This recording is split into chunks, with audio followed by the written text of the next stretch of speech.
魏松对乔氏并不在意，也不在乎，但是涂小娇在乎，所以魏松也愿意表现一二，主要也是因为他不愿意在魏家住，那地方处处让人生厌。乔氏现在住的地方是薛锦的水月山庄吗？是，之前薛世子想让乔夫人住国公府，可看他住的不自在，就让他搬去了水月山庄。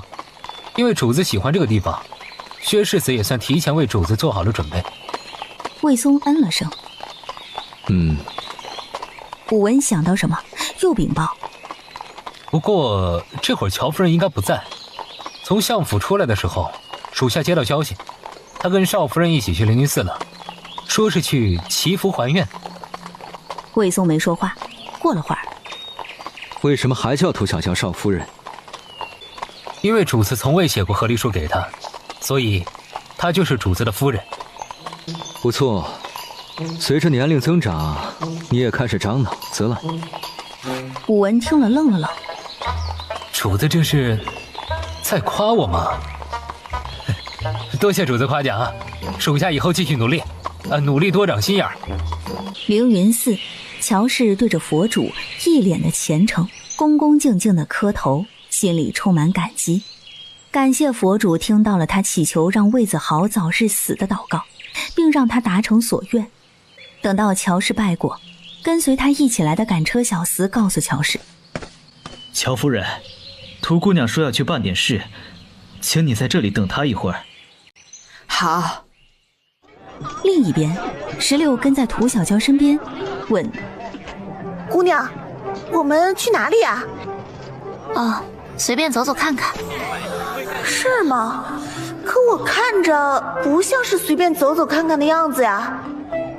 因为他对街头的热闹根本不带看的，闷头往前走，这可不是闲逛的姿态。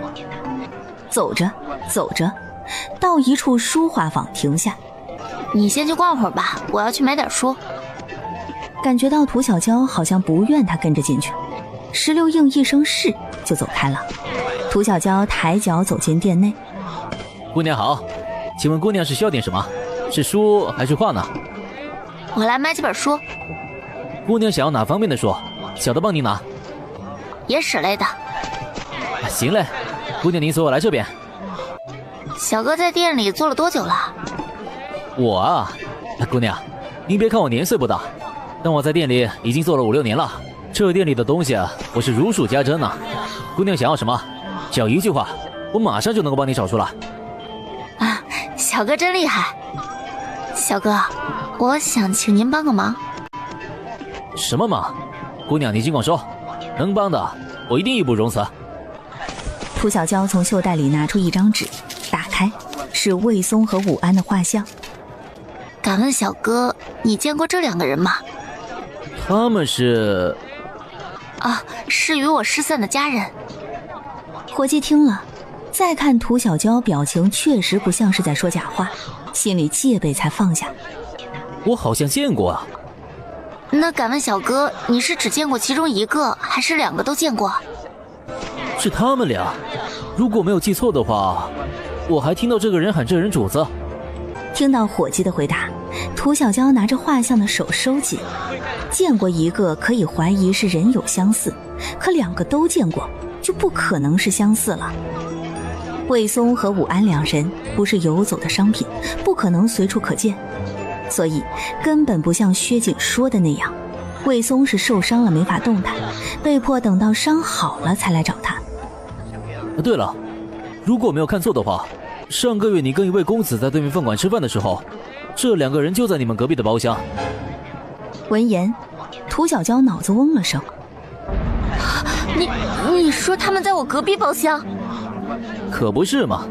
姑娘从饭馆出来的时候，我看到这个公子就在窗前站着，好像在看你啊。说着，伙计满是遗憾地看着涂小娇。哎，可惜了，你们差点就遇上了，却错过了。不对呀，这个姑娘是没看到他亲戚，但是他亲戚明明看到他了呀，所以是不愿意相认吗？石榴光溜一圈回来，就看到涂小娇在路边的台阶上坐着，脸上带着16不懂的酸涩和茫然。小姐，你怎么了？是不是身体不舒服？涂小娇摇头。没有，就是有点累了。走吧，回寺院吧，别让夫人等急了。坐在回程的马车上，乔氏看着涂小娇。不知道三公子在相府怎么样了？夫人既牵挂得很，不如去看看他。不瞒你说，其实我已经偷偷的见过他了。闻言，涂小娇倒是不意外，但我现在也只能是偷偷的去看看他。这些年了，我作为一个娘亲，没能护住他，让他受了那么多的苦，那么多的委屈。我想，他可能也不太想见到我吧。如果想的话，在回京之后，他肯定就主动来见我了。可魏松并没有，所以他心里还是有些怨我的吧。涂小娇听了没说话，马车忽然停下，随着听到赶车的小厮恭敬的声音：“小的见过九王爷，见过九王妃。”闻言，涂小娇眉头皱了下，心里第一感觉：冤家路窄。乔氏低声问：“小娇，是九王爷和九王妃，咱们得下去行礼吧？”确实要下去行礼问安，谁让人家位高权重，胳膊比他大腿还粗。民女，民妇见过王爷，见过王妃。九王爷淡淡开口：“涂姑娘，乔夫人，无需多礼。”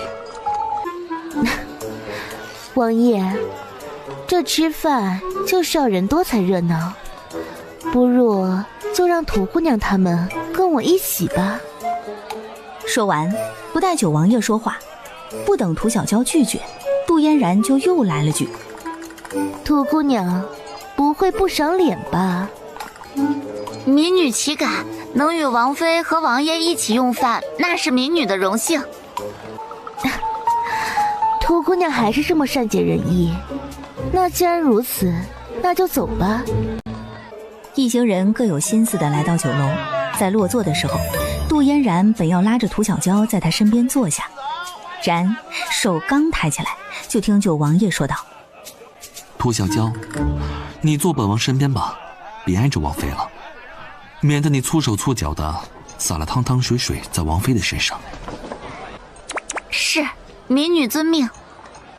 杜嫣然嘴巴抿了抿，画眉眼帘垂下，心里暗负：王爷表面瞧着是为王妃，其实呢是在护着涂小娇，因为王妃有孕在身，万一有个什么差池，距离王妃最近的涂小娇说她蓄意谋害王妃腹中孩儿，那么她就是谋害了。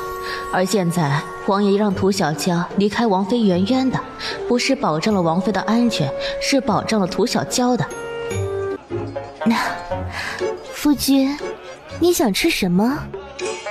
女人假嫂子，不是想让自己好看，就是想让别人好看。本王都行，你看着安排就好。咦，这彼此间的称呼倒是有趣。杜嫣然喊九爷夫君，这个时候九王爷喊他娘子才显得恩爱，但九王爷来了个本王的自称，这就很耐人寻味了。王爷，我累了，你来安排吧。我喜欢吃什么，你都是知道的。待九王爷点完菜，16心里咦了声：咦，真是巧了，王妃的口味竟然跟小姐挺像的。王爷点的那些菜，基本也都是小姐喜欢吃的。菜点好，杜嫣然挽着九爷的胳膊夸赞：夫君真厉害，我喜欢吃什么，你全部都知道。画眉听言，心里思忖：是吗？可我怎么记得王妃并不喜欢吃鱼呢？但王爷可是点了的。九爷笑笑：对王妃，本王了解的还不够透彻，以后还要继续努力才行啊。夫君，你想知道什么，我都告诉你。比如，对于咱们即将出生的孩儿，王妃可有想好取什么名字了吗？这个自然是要听夫君的。九王爷点头。行，让本王回去好好的想想，到时候争取不让王妃失望。九王爷这客气有余、亲近不足的态度，让从来都骄傲的杜嫣然很快就受不了了，恩爱不秀了，转头对着涂小娇道：“涂姑娘，本妃听说你对魏家三公子一直余情未了，之前为了替他打抱不平，也是做了不少事情，让人很是感动。现在他既然未死，涂姑娘，你可愿意与他再续前缘？若是愿意，本妃倒是可以成全你一片痴心。”杜嫣然这是在询问涂小娇，其目的是想断了九王爷的念想。其实这问题并不好回答，涂小娇若是回愿意，那就落得一个贱字。可是若说不愿，那么在杜嫣然这里就是对九王爷别有居心。回王妃，前些日子民女叩请了国公府的老夫人，以后民女的亲事就劳烦他老人家给我做主，所以到时候与谁家结亲都由他老人家说了算。老夫人不点头，民女不敢多言。杜嫣然心里机不可闻地哼了声。涂小娇，你这是在拿国公府老夫人来压我吗？民女不敢，是民女终究年少，见识浅薄，人生大事不敢自作主张，怕遇人不淑，这才恳请老夫人为我费心一二。当时民女并不知王妃会与我做媒，所谓一事不烦二主，既已求了老夫人，就不敢再劳烦王妃为我费身，不然民女就过于贪心了。那如果本妃非要你现在就给我个回答呢？言语间已是咄咄逼人，嚣张跋扈，仗势欺人。这一刻在杜嫣然的身上表现得清清楚楚，明明白白。涂小娇抬眸，刚要回答，就听街上忽然传来马的嘶鸣声，还有随之而来的惊叫和惊呼声。听到动静，安武忙走到窗前朝外看去，看到外面情形，安武神色一凛，对着九王爷禀报：“皇爷，是威远侯乘坐的马车出事了。”闻言，杜嫣然腾地站了起来。你说什么？威远侯是谁？那可是杜嫣然的爹。杜嫣然心头一惊，慌忙走到窗前。大人，您醒醒啊！大人，来人呐！来人呐！请大夫，快请大夫！王爷，我爹！安武，派人去请太医过来。是。画眉，你先扶王妃回府，本王先去看看究竟是怎么一回事。是，奴婢遵命。几人起身往外走去，走在最后的九王爷在走到门口的时候，转头看了一眼涂小娇。涂小娇拿起缸上的肘子咬了一口，用力地嚼着。看他嚼的那力道，也不知道是把那肉当成了杜嫣然，还是当成了我。威远侯府杜康德出事儿，杜嫣然作为女儿自然关心。从酒楼出来后，就直接一起回了娘家。到了娘家后，安慰自己母亲柳氏：“母亲，你只管放心，有王爷在，这事儿一定会查个水落石出。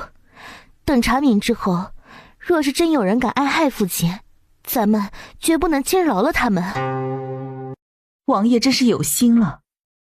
回到屋里，杜嫣然在软榻上躺下，轻舒一口气：“小姐累坏了吧？奴婢给您捶捶腿。”杜嫣然心里只觉得恐慌。你说，我这肚子里究竟是个什么？麝香、红花、小产的药竟然都不管用。这也不是春天，怎么还动了春心呢？关键是一个弄不好还是落花有意流水无情。不多会儿，安嗣走进来，对着九王爷禀报：王爷，手下刚去问了，咱们的人还未动手，所以杜康德受伤或许只是意外。在知晓了杜嫣然暗中做的龌龊事后，九王爷就已打算对杜康德动手了，免得他以为威远侯多了不得，以为只要有娘家做依仗，他就可以有恃无恐了。本来九王爷没打算今天动手，偏偏杜嫣然却在今天对涂小娇发了难。九王爷也把柿子提前了，并且对杜康德从打压也直接变成了动手。不过还未等他们行动，杜康德就先倒下了。哦，对了，王爷，属下刚才在对面的茶楼看到了魏三公子和薛世子。魏松？是，他跟薛世子在对面的茶楼喝茶。九王爷起身走到窗前，朝着对面的茶楼望去，就看到一人端着一杯茶，也正在窗前站着。那人正是魏松。突然四目相对，九王爷心头猛地跳了下，无意识地笑了下，看对面的人朝他举了举茶杯。安嗣、安武，你们有没有觉得魏家这个三公子特别像个人？像他生母乔姨娘。我说的不是模样，是神态与言行，特别像一个人。这个属下倒是没发现。像已死的摄政王进场。你也有这种感觉？是。安嗣神情肃穆。在茶楼遇到魏松的时候，他正望着昏迷的杜康德瞧，那眼神真是像极了过去的摄政王，像看臭鱼烂虾，厌恶又阴冷，那种弄死你又嫌你脏了他的手。魏松不可能是进场。是啊，不可能是，因为进场是我们看着下葬的，一个死得透透的人不可能会活过来。国公府，涂小娇刚回到国公府，薛瑾就带着魏松来到了他的跟前。表弟啊，这是我妹妹薛荣啊，薛荣，这位是魏松，论年纪呢，你得喊他一声表哥。薛瑾介绍过，相互问过好之后，薛瑾拉着薛荣：哎，荣儿，你先出来，我有事跟你说。薛荣跟着薛瑾走到外面，轻声夸赞：哥，魏总表哥模样还挺俊朗的，人瞧着也温和良善。薛荣说完，薛瑾眉头顿时皱了起来，看他的眼神忽然就带上了愁绪。薛荣不明所以：怎么了？哥，我说错什么了吗？薛荣，你马上就要议亲了，听哥哥的啊，到时候挑选夫婿这件事情，你一定要听长辈的，听长辈的眼光，别相信你自己的。竟然说魏松温和良善，足以说明薛荣看男人的眼光不行啊。薛荣说好的，肯定就是个火坑。屋内涂小娇看着魏松不言，等着他先开口。魏子豪是我找人弄死的。涂小娇想了许多，唯独没想到魏松竟然会说这个。所以现在算什么？从开始的夫妻关系，到中途的塑料朋友，到现在的罪犯与知情者。之前我和娘子被关进大牢，皆是魏子豪的手笔，是我连累了娘子。听魏松又喊他娘子，涂小娇嘴巴动了动，又作罢了。现在不是纠正称呼的时候，问正事要紧。你跟我说这些做什么？因为我想告诉娘子，娘子从不欠我什么，是我欠了娘子。之前为什么不告诉我这些？之前我不想告诉娘子，就是怕娘子会嫌弃我，觉得跟我过日子麻烦太多。可我还想跟娘子过，就起了歪心，生出了卑鄙的想法，想着让你觉得亏欠我，总比不要我好。听言，涂小娇抿嘴，魏松这话是真是假，一时分辨不出。既然如此，为什么现在又想说？因为我发现，就算是弄死了魏子豪，在这京城之中，娘子跟着我也会被人欺负。魏松望着涂小娇，今天你在酒楼被杜嫣然为难的事，我看到了，所以娘子，可愿意等等我？等你什么？我想在京城谋个官职，到时候咱们去县城当个父母官，在力所能及的地方护着你，不再让你被人欺负。涂小娇听了沉默，武文站在门口，脑袋垂得低低的。怪不得过去对于上门巴结的人，主子不是嫌弃就是厌烦。原来论讨人欢心，论巴结人，主子自己才是其中的高手啊。主子这是算准了涂小娇喜欢什么，在意什么，所以先坦白认错，再许以承诺，让他看到好处。之前涂小娇想让九王爷做亲戚，为的是什么？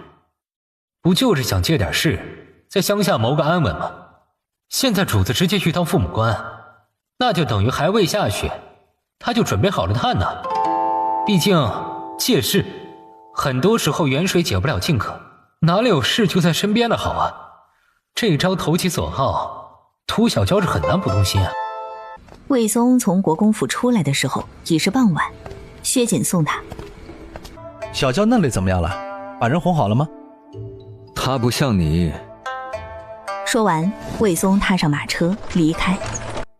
啊？魏松刚才说那话啥意思啊？涂小娇不像我什么？石头斟酌着，竟然是不像世子您这么通情达理。嘿呦，哎，你这话听着让人心里舒服啊。薛锦抚着下巴思索了会儿。魏松可能是想说涂小娇不像我这么好糊弄。哎呀，世子什么时候变得这么敏锐了？还真是挺让人意外的。不过不得不说，世子很多时候脑子还是很好的，有时候脑子混沌了也不怕，去炸几个茅坑，脑子很快就清楚了。咦？薛景忽然，你看到了吗？啊？什么？我刚才看到10多个人朝着魏松离去的方向去了。世子，我们要不要追过去看看？没必要，反正谁追过去谁倒霉。走吧，回府。相府听到小厮的话，魏昭凝眉：你说的可是真的？大公子，小的就是借100个胆子也不敢骗您呐。二公子他是真的找了人要去弄死3公子，现在怕是已经动手了。小的心里实在是怕得很，怕出大事儿，这才赶紧来禀报给您的。兄长弑弟，这要是传开了，莫说魏燕，就是魏家都得遭殃。因为当今皇帝在曾经还是皇子的时候，就曾遭受了许多来自兄长的欺凌，所以他对这种事最是深恶痛绝。如此一旦传到皇宫，传到皇上的耳朵里，相爷又会如何被皇上呵斥？小厮简直不敢想，以上这些小厮都能想得到，魏昭自然更加明白，当即起身去了正院，去找魏和忠。魏和忠人在书房还未歇息，本就睡不着，当听完魏昭说的后，眼前一黑，差点没晕死过去。走，你跟我一起去找魏燕，再去将派去杀魏松的人拦下来。一路匆匆忙忙，等到了魏燕所在的庄上，看到院中情形，魏和忠顿时脸色大变，魏昭也不由得倒吸一口凉气，满院的血腥之气，满地的尸体。就在几个人惊骇间，一道声音从身后传来：魏相，你怎么在这里？二公子派人给我送信，让我过来找他，说是要带我赏景。哥哥有令，我这个做弟弟的自是不能违背，所以我就过来了。说着，当看到满地的尸体时，挑了挑眉。这是二公子准备的景吗？你随我进屋。进屋，魏和忠对着魏松沉声呵斥：魏松，这到底是怎么回事？魏燕他在哪里？魏和忠，注意你说话的语气。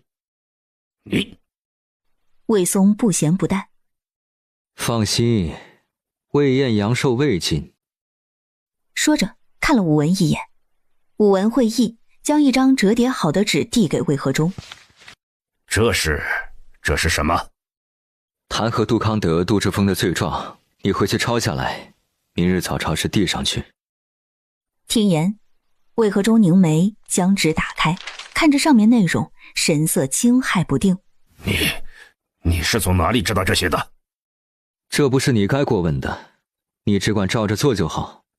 杜康德倒台，对你只有好处。”“是啊，杜康德若是下去了，魏家在仕途上就少了一个政敌，自然是有益无害。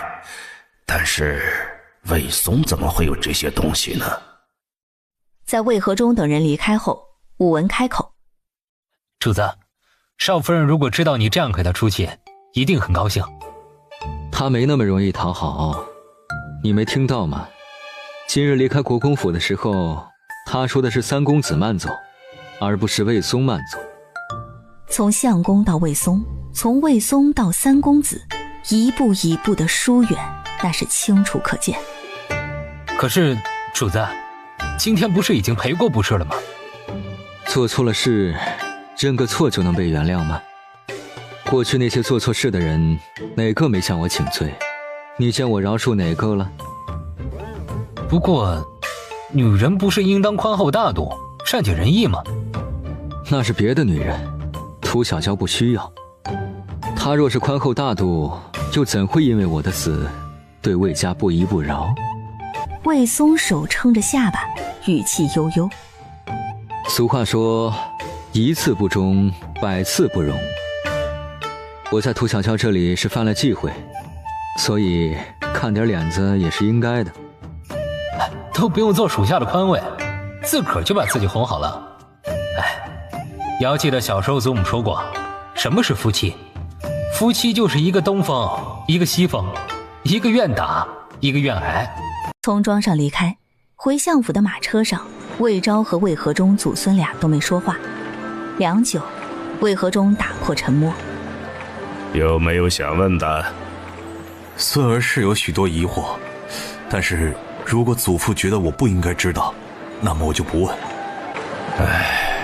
你父亲和你二弟，若是有你一半聪明就好了，可惜呀。”叹息过后，魏和忠开口：“以后离魏松远一些，别跟他对上了。”“好。”听到魏和忠这话，魏昭记忆知晓，对魏松，他这祖父是根本掌控不了。谁能想到20年前他们舍弃的人，不但没变成他们预想中的废物，反而成了悬在他们头上的一把刀。世事无常，真是一点不假。翌日，杜嫣然吃过早饭之后，就去了齐家。今天是齐家大奶奶邱氏的生辰，杜嫣然作为外甥女，因怀着身子本可以不去，只是杜嫣然还是去了，并非是因为她跟邱氏的关系多亲近，纯粹是因为杜嫣然喜欢被人围着，恭维的泽儿。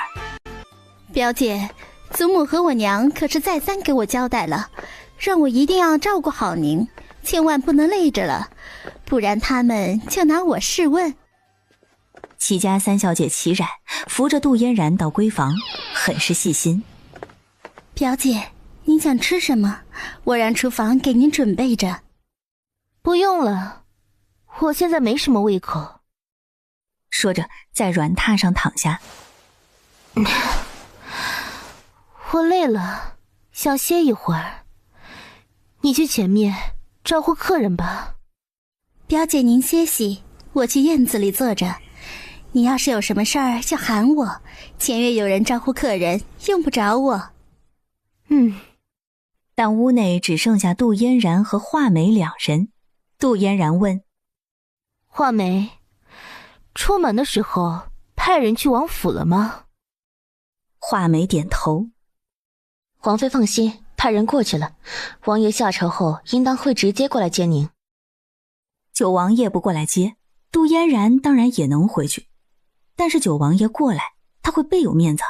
此时院中，丫头青梅对着齐冉小声说着：“姑娘，你累了也歇息会儿吧，奴婢在这里守着。”齐冉摇头：“现在咱们这位王妃才是最紧要的，她没离开，我哪里敢歇息？”三姑娘，三姑娘！听到声音，看老夫人身边的嬷嬷小跑着过来，脸上是掩不住的慌张。蔡嬷嬷，怎么了？出什么事儿了？王妃呢？王妃在屋里歇着。嬷嬷，到底出什么事儿了？小姐别急，不是咱们府上出事了，是杜家出事了。闻言，齐冉心头一跳。皇上派人将杜大人和杜少爷给下大狱了。杜少爷呀，是借着威远侯的名头，在外呀卖官捞财，不慎被相府公子魏燕给发现了。这杜少爷为了隐瞒，竟买凶杀人，找了10多个杀手去杀魏燕。齐冉听了，神色变幻不定。然后呢？好像啊是死了不少的人。魏燕现在还昏迷不醒，生死难料。齐冉极力稳住心神。所以杜大人是被杜之风连累才一起被关起来的吗？不是，据说杜大人犯的事儿更重呢。听言，齐冉冷汗顿时就冒了出来。这次一个弄不好，威远侯啊怕是要完了。除非什么？除非九王爷开口力保他们，那么他们或许还能留下一条性命。不然呀，全家被抄斩，那都是有可能的。齐冉听得心猛跳。帝王一怒，血溅五步。正想着，看门打开，画眉从里面走出来，开口问：“表姑娘，平日这个时辰，我家王妃都要喝点汤，敢问咱们厨房这会儿有准备什么汤吗？”有的，不知王妃姐姐平日里都喝什么汤？在王府一般都是喝参汤，百年人参。不过如果府上没有老参也没关系，鸡汤也行。另一边，涂小娇离京了，这是非之地，还是早些离开为好。为涂小娇的安全，薛瑾自告奋勇亲自护送。不用，世子找2个人送我回去就行，不用特意跑一趟。我不是为你，我是为了我自个儿。今天上午我不小心弄坏了曾祖父送给我爹的宝剑，等他忙完回来发现肯定饶不了我，所以我要出去躲几天啊，送你呢也是顺便。薛瑾这么说了，涂小娇也没推辞，两人带着几个护卫就出了城，然后就看到了站在城门外不远处的魏松。看到魏松，涂小娇坐在马车上没动，薛瑾大步走了过去。表弟，你怎么在这儿？听薛瑾喊表弟，魏松看了看他，接收到魏松那冷凉的眼神，薛瑾心里打了个激灵，转头看一眼涂小娇，随着清了清嗓子，对着魏松又喊了声：“妹夫，你怎么过来了？”听薛瑾改口喊妹夫，魏松又收回了视线，语气温和：“你跟小娇今日回魏家村，我过来送送。”涂小娇不动，魏松抬脚走过去：“娘子。”“是涂姑娘。”“涂小娇，我从魏和珠那里拿了些银子，送给你做盘缠。”看着魏松递过来的锦盒：“多谢三公子，不过不用了，我不缺盘缠，三公子留着自己用吧。”听涂小娇还是喊三公子，武文心里腹诽。看来武安说的没错，之前涂小娇为主子报仇时，挥出去的拳头有多硬，现在面对主子时，心就有多硬。不瞒涂姑娘，我之前从魏家村来京城的时候，找村子里的人借了不少银子，借的时候说等回去了还，所以这银子你还是拿着吧。涂小娇听言，瞟了魏松一眼。如果涂姑娘不想管这钱事，那等我回去再还也行。行，那你自己回去还吧。好，等我回去。涂小娇伸手一把拿过魏松手里的锦盒。我替你还，不回来也没关系。话没说完，后脑勺突然被一只大手托住，随着魏松俯身在涂小娇嘴巴上亲了一下。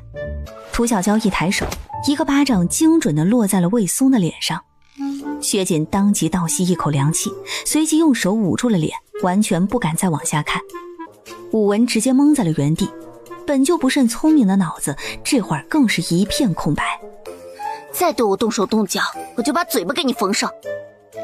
魏松舌尖无声顶了顶后牙槽，品味着挨巴掌的滋味，心里各种感觉掠过，少时将另外一边脸凑了过去。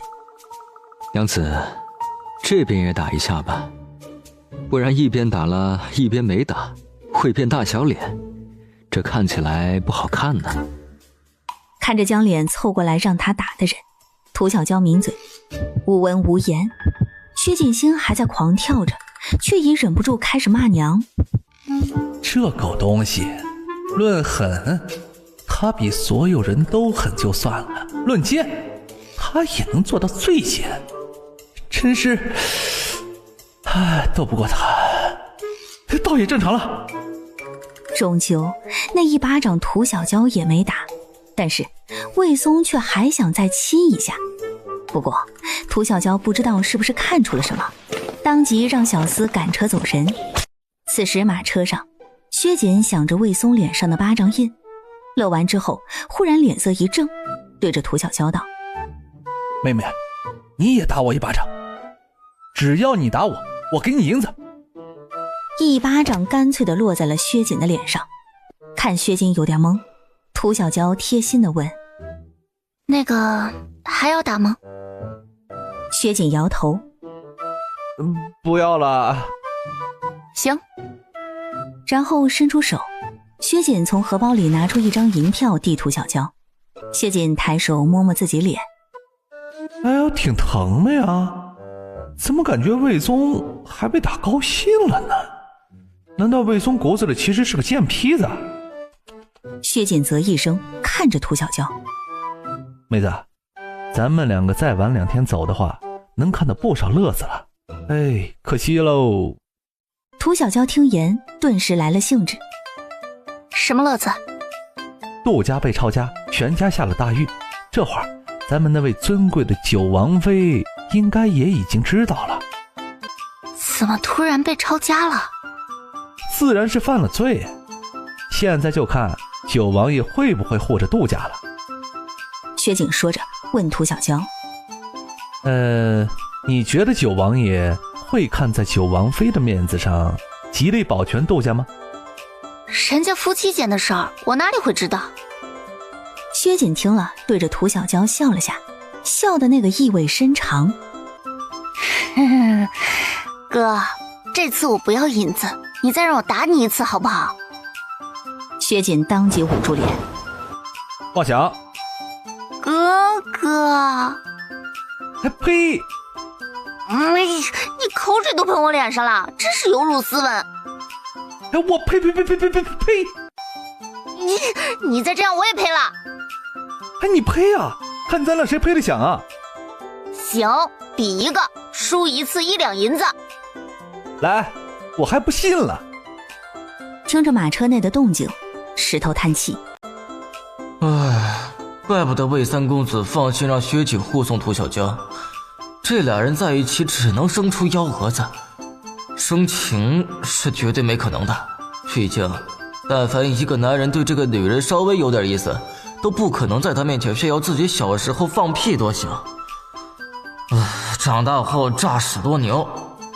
一个女人但凡对一个男人有点想法，就不会一边对着他讲鬼故事一边扮鬼。这是一个怕恶心不死女的，一个怕吓不死男的。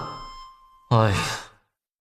京城，杜嫣然在知晓杜家出事后，人也是懵了。不过很快他就稳了下来，对着哭哭啼啼的母亲信誓旦旦：母亲，不用担心，有我在，父亲和弟弟一定不会有事的。说完，吩咐画眉：“画眉，你回一趟王府，让九王爷马上过来一趟，就说我有要事与他商议。”闻言，画眉忍不住劝：“王妃，不若咱们直接回王府去找王爷商议吧。”是啊，王妃，现在可不是拿桥的时候，哪里敢劳烦王爷过来？咱们一起去王府才是啊。杜嫣然皱眉：“我哪里是拿桥？我身子重，走动起来不方便，王爷他都能体谅。母亲，你怎么忍心让我劳累奔波？”就在说话间，九王府那边来人了。快请赵管家进来。只有赵德一人来了，王爷没来吗？齐氏赶紧劝阻：“嫣儿，这个时候王府能过来人就已经是极好了，王爷来不来没关系，只要王爷愿意为杜家出头，就是咱们杜家的大恩人。所以你这次在王爷跟前儿一定不要再摆什么谱，要对王爷感恩戴德。”娘，我是皇上和太后亲封的王妃，你这样说，岂不是把我往卑贱处落吗？再说，夫妻本就该同心同德，同甘共苦。王爷身为我的夫婿，就理当与我与杜家患难与共。少时，赵德走进来，还未见礼，就被骑士慌忙扶了起来。赵德起身，神色沉重肃穆：“老奴今日过来，是有一事要禀报王妃。”“什么事？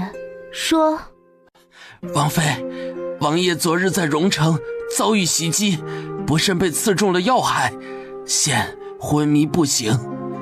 太医昨日已连夜赶了过去，这事儿为免王妃担心，老奴本想瞒下来，但现在王爷吉凶难料，老奴也不敢擅自做主，无奈之下特来禀明王妃。”赵德话出，骑士眼前发黑，脚下晃了晃。九王爷遇袭昏迷不醒，那杜家怎么办呢？杜嫣然脸色也是青白交错。怎的偏就这么巧？王妃，你也知道，王爷前些日子出京前往江南，并非是游山玩水，实则是为查探盐税一案。此案牵涉甚广，有些不知死活的人狗急跳墙，为了保全自己，竟出手暗杀王爷。之前王爷几次遇险，怕王妃担心，并未告知，但这次王爷终究没能躲过。”“赵德，你这话是什么意思？可是在责怪本妃？”“王妃息怒，老奴绝无此意。”赵德恭敬中透着强硬。“老奴只是想告诉王妃，王爷现在重伤昏迷，王妃可选择留在威远侯府等候消息，也可随老奴一同前往荣城守着王爷，一切全凭王妃做主。”听到这话，骑士心里翻涌的厉害，感觉这是在让杜嫣然做选择，是选择杜家，还是选择王爷？赵德，你这话是什么意思？回王妃，老奴没别的意思，就是老奴马上要去荣城，若是王妃选择留在京城，那么老奴就不候着王妃您了。杜嫣然刚开口，即被骑士打断。王妃自然是要随同去荣城的，凡事都比不得王爷重要。赵管家，你稍等，我现在就带王妃去收拾东西，马上就好。说完，不由分说地将杜嫣然拉了出去。娘，杜家现在这样，我怎么能离？你必须去。骑士沉着声音，你只有把王爷照顾好了，咱们威远侯府还有希望化险为夷，不然王爷重伤昏迷，嫣然敢视而不见，那么杜家被灭族，九王爷也能置之不理。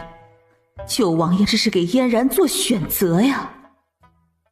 荣城，从京城到荣城，薛瑾跟涂小娇俩人是快马加鞭的赶，为的就是快些吃上那大肘子。终于在傍晚时分，俩人赶到地方了。结果荣城被封了，不能进不能出，因为九王爷遇刺，凶手还在荣城并未逃脱，所以为捉拿凶手，暂时封了。现在怎么办啊？先找个客栈住下吧。要不先去看看九王爷？现在可是我雪中送炭的好机会，巴结上九王爷，有利于我的仕途。平日里你也许看不出来，但其实我也是一个特别有上进心的人。既然如此，走吧。咦，你这就答应了？为啥不能答应？你刚才也听城里的人说了，这刺客还在荣城，如此九王爷那里现在应该是最安全的。论严防死守，怕是没哪里能比得过九王爷的住处。既然如此，出门在外，安全第一。薛瑾听言，啧了一声。有的人上辈子肯定是做了孽了，才会瞧上你。薛瑾说完这话，没多大会儿，就发现自己荷包轻了，打开一看，银票少了一半，被偷了。薛瑾当即认定就是涂小娇干的。不是我拿的。就是你，肯定是你。如果是我不会只拿一半，肯定全部都拿走。听言，薛瑾移了手。咦，倒是也没错，看来确实不是你拿的。等到涂小娇和薛瑾几人到九王爷所在的地方，看着重重把守的护卫，薛瑾对着涂小娇低声说：今天晚上可以睡个踏实觉了。先好好的吃一顿再睡。言之有理，言之有理。两人一拍即合，薛瑾上前对看着门前的护卫：我是国公府的薛瑾，听说九王爷重伤昏迷，我经过此地特来探望，烦请小哥通报一声。薛世子请进。薛瑾愣了下：不用进去禀报吗？在薛世子进入荣城的时候，安护卫已经知道了，特意过来嘱咐过。若是薛世子过来了，无需禀报，直接请您进去即可。听言，薛瑾和涂小娇两人对视一眼，感觉很是有些微妙。涂小娇眼神示意：要进去吗？薛瑾点头。进去。薛瑾对九王爷也是了解的，如果九王爷真的在算计什么，他跟涂小娇就算是这会儿不进去，九王爷也有的是办法让他们再次主动回来。进去后一路走一路看，看来这里防守确实森严，连一只苍蝇可能都飞不进来。确实，苍蝇飞不进来，同样也飞不出去。涂小娇压低声音：哥，我们这次搞不好是聪明反被聪明误了。不怕，所谓富贵险中求，想捞好处冒点险是必须的。九王爷的好处也许不捞为好。为啥不捞？看到地上有银子，你难道不捡？现在的情况好像跟银子没啥关系吧。不过涂小娇也算是知道了。我本就世俗贪婪，而跟薛瑾在一起，本3分的贪就变成了5分，他总是银子银子的，真是太影响我的判断力了。两人嘀咕着就被侍卫领到九王爷所在的屋子。安武听到禀报走了出来：你们有心了，既是来探望王爷的，就进来吧。走进里间，就看到闭眼躺着的九王爷，看气色确实不太好。王爷，我和小谢来看你了，知道你受伤，我们是特意赶过来的。说着对涂小娇使个眼色，涂小娇会意，跟着说：九王爷，您受苦了，可一定要早日醒来才好呀。涂小娇话刚说完，就看本闭着眼睛的九王爷突然就睁开了眼睛，直直地望向涂小娇。九王爷醒得太过突然，涂小娇全无防备，一下就愣住了，满脸的惺惺作态和虚情假意都没来得及收回。九王爷就这么直愣愣地看着，气氛有瞬间停滞。就在薛锦想着怎么找补的时候，就看涂小娇忽的眼圈一红，然后双手合十，虔诚地念着：真是心诚则灵，心诚则灵呀！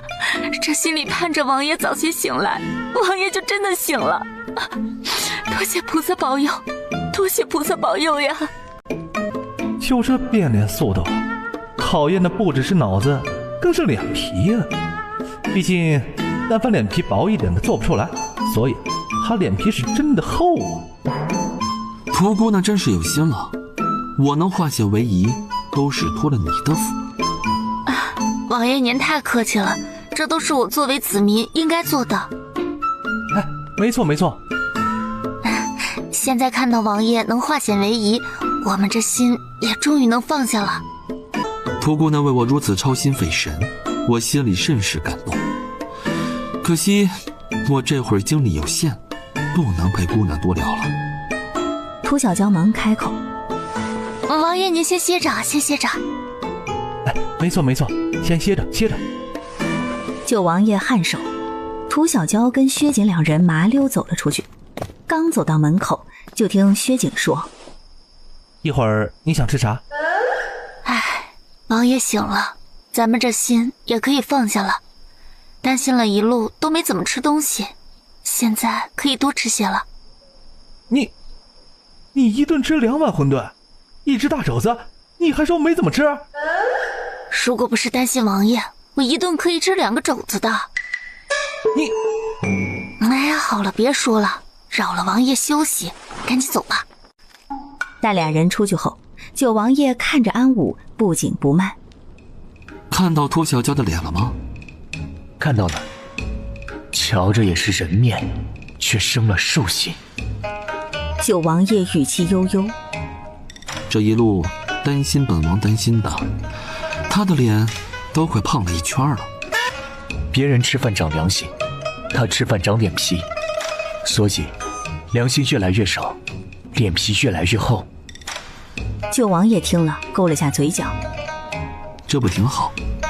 但凡他够良心，够大度，他都会选择谅解魏松，留在他的身边，而不是离开京城了。魏松假死时，魏松跟涂小娇坦白了，九王爷也查到了。一个女人心眼又多又小，魏松骗了她，她连为什么都不愿意多问，好的坏的直接来了个一刀切，完全斩断。这果决不是谁都能做到的，还是第一次在一个人身上同时看到真心和绝情，这性格真是让人又爱又恨。杜嫣然那边有什么消息？连王妃都不是了，已经是直呼其名了。杜姑娘，你在来的路上。安武禀报过，忽然又想到什么，又对九王爷禀报：本来杜姑娘还是停停歇歇的，但自从听说涂小娇也来荣城后，现在连路上都不歇息了，开始日夜兼程的赶路了。九王爷听了没说话，安武心里嗤笑：当然要日夜兼程，这样不但能彰显他对王爷的在意，最好还能因此累掉了腹中的孩子才好。为王爷操心费力，伤心伤身，流掉了孩子，以至于以后再也不能生养，那么日后也不忍再控诉他，可能还会可怜他。杜嫣然这一来，在他心里可能已经盘算好了，一箭起雕了。你去给涂小娇说，让他给本王把药煎了。让他煎？他哪里靠得住？放心，他是一个聪明人，纵然心里对本王有什么不满，也不会在药里动手脚。说着顿了顿，至多也就是偷偷的吐口水进去。这还不叫动手脚，这得砍了他手脚。所以你跟他说，好好煎药，本王有赏，有银子拿，他是不会乱来的。另一边，薛锦对着涂小娇认真的求教。哎，小娇，你刚才对着九王爷这眼拳怎么说红就红了？哎，你怎么做到的？掐自己大腿吗？涂小娇摇头。没有，我想到有生之年还能结识到你这样一个处处维护着我的哥哥，我就感动的不行，眼泪不觉就掉下来了。闻言，石头顿时看向涂小娇，神色不定。哎呀，他是真能糊弄人，真能糊弄呀！他就红了一个眼圈就能糊弄俩人，在屋里糊弄九王爷，出了屋子张嘴就糊弄世子，甚至一点不带浪费的。这要是掉点眼泪还得了啊！不知道他物尽其用到什么样子，关键是明知道他这只是糊弄人的好听话，偏生你还觉得好听又动听。果然，薛锦听完当即就笑得见牙不见眼，明显是相当的受用呀。妹子，别跑来跑去的，去歇着，哥哥我去厨房给你安排饭菜去。有哥哥真是好啊。那是当然，有我这兄长保准你这辈子不吃亏。我真是好命。等涂小娇跟着侍卫离开，薛景乐过，转头看着石头。你说，如果有一天涂小娇生出歹心把我卖掉，我会不会还欢天喜地的帮他收钱？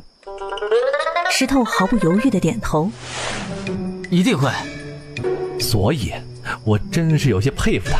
你看他那眼圈说红就红，你看我爹当初揍我本想哭一个装个可怜，结果刚酝酿抬头就发现我爹揍的姿势实在太丑了，我直接就酝酿笑了，害得我爹下手更狠了。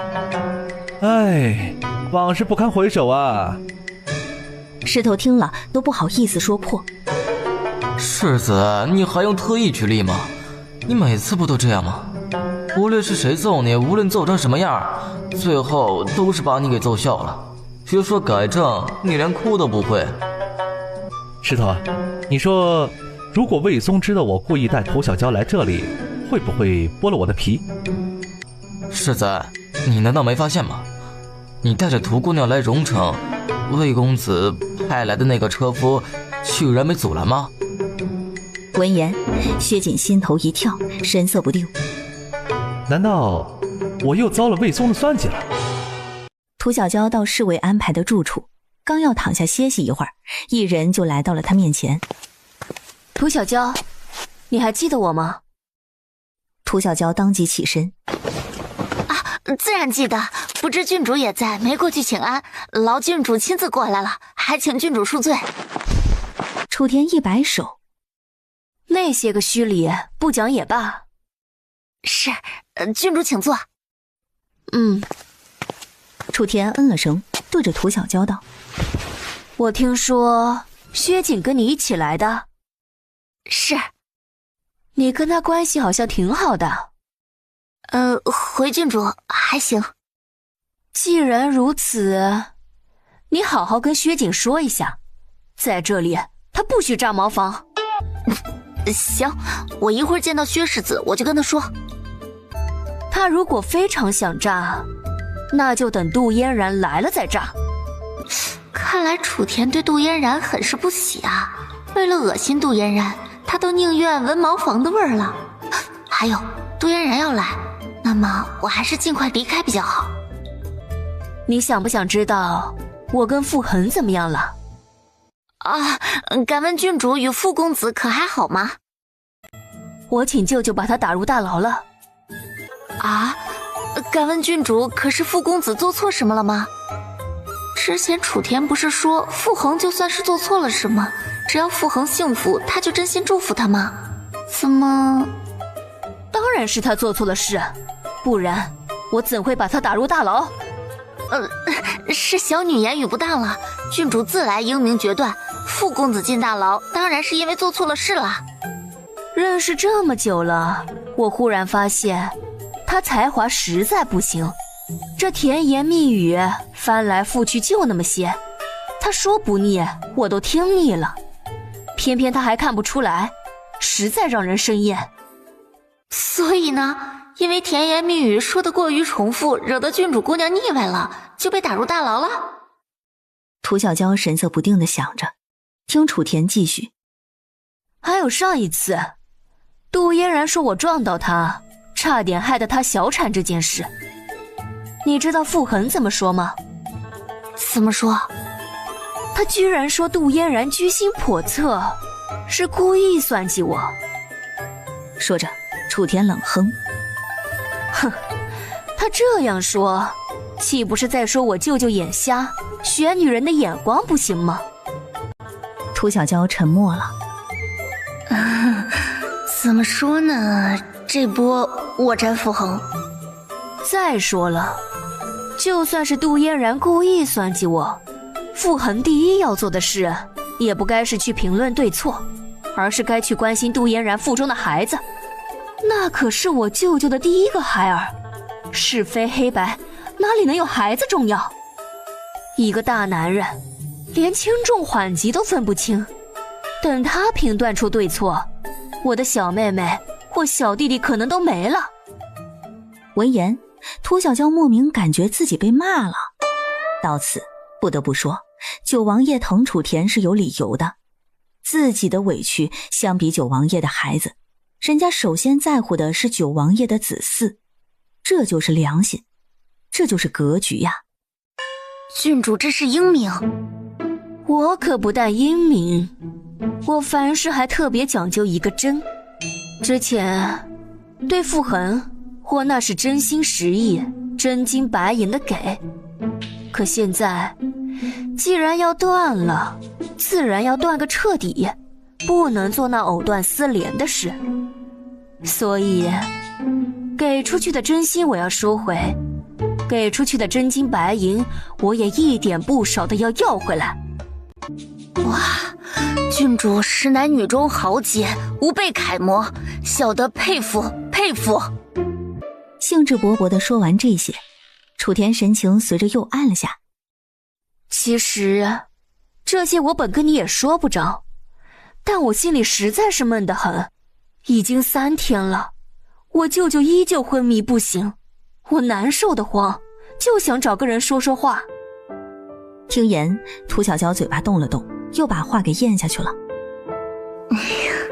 九王爷已醒的事儿，他若是想说，自然会告诉楚田，我就不要斗嘴了，免得多管闲事，生出什么岔子。郡主放心，王爷吉人天相，还有您这么好的外甥女在这里守着他，他一定会逢凶化吉的。你这话我爱听，你说的好听话，说的比傅恒好多了。说着，楚田从荷包里抓出几个金豆子，放到涂小娇的手里。来，拿着。涂小娇眼睛当即亮了。多谢郡主。走，你跟我一起去看舅舅去。是。等到了九王爷的住处，就看安武在门口站着，一世正对着他禀报。王妃大概还要过2日才能到，她在路上巧遇了郡王和郡王妃，准备结伴而来，怕是会慢一些。这话入耳，楚田脸色当即变得十分难看，压低声音问涂小娇：“你认识齐郡王吗？”不认识。我怀疑他做了杜嫣然的姘头。这话是可以随便说的吗？论辈分算，齐郡王还要喊杜嫣然一声皇婶。虽然他们年岁相当，但辈分在啊，皇婶跟皇侄儿。不对，皇婶除了跟皇叔，跟谁都不行啊！这是家丑，楚田敢说，我可不敢听啊！郡主，小女最近耳朵出了点毛病，不太好使了。您刚才说什么来着？哼，你少装，我知道你听到了。说着，上下打量涂小娇一眼。我发现你还挺贼的。涂小娇干笑。公主谬赞，谬赞了。看来你对我舅舅无意呀。这话题转得突然，让涂小娇一时没转过来。毕竟，你如果在意的话，在听到杜嫣然可能有外心的时候，你该是落井下石才对。说着，楚天看着涂小娇，眼里染上探究。你对我舅舅是哪里不满意吗？完了，冲我来了！果然，高门大院长大的都不简单。楚天不恋爱时，攻击性这么强啊！小女哪里敢对王爷有所不满？我那是不敢高攀。郡主，您应该也是知道的，我八字跟皇家不合，对王爷不好。楚田听了，点点头。料你也不会对我舅舅不满，毕竟我舅舅无可挑剔。郡主说得对，说得对。附和过，涂小娇忙转移话题。郡主，您不是要去看王爷吗？走吧。郡主，小女就不过去了，免得人太多扰了王爷的清静。小女就在外面等着可好？楚田想了下，应了。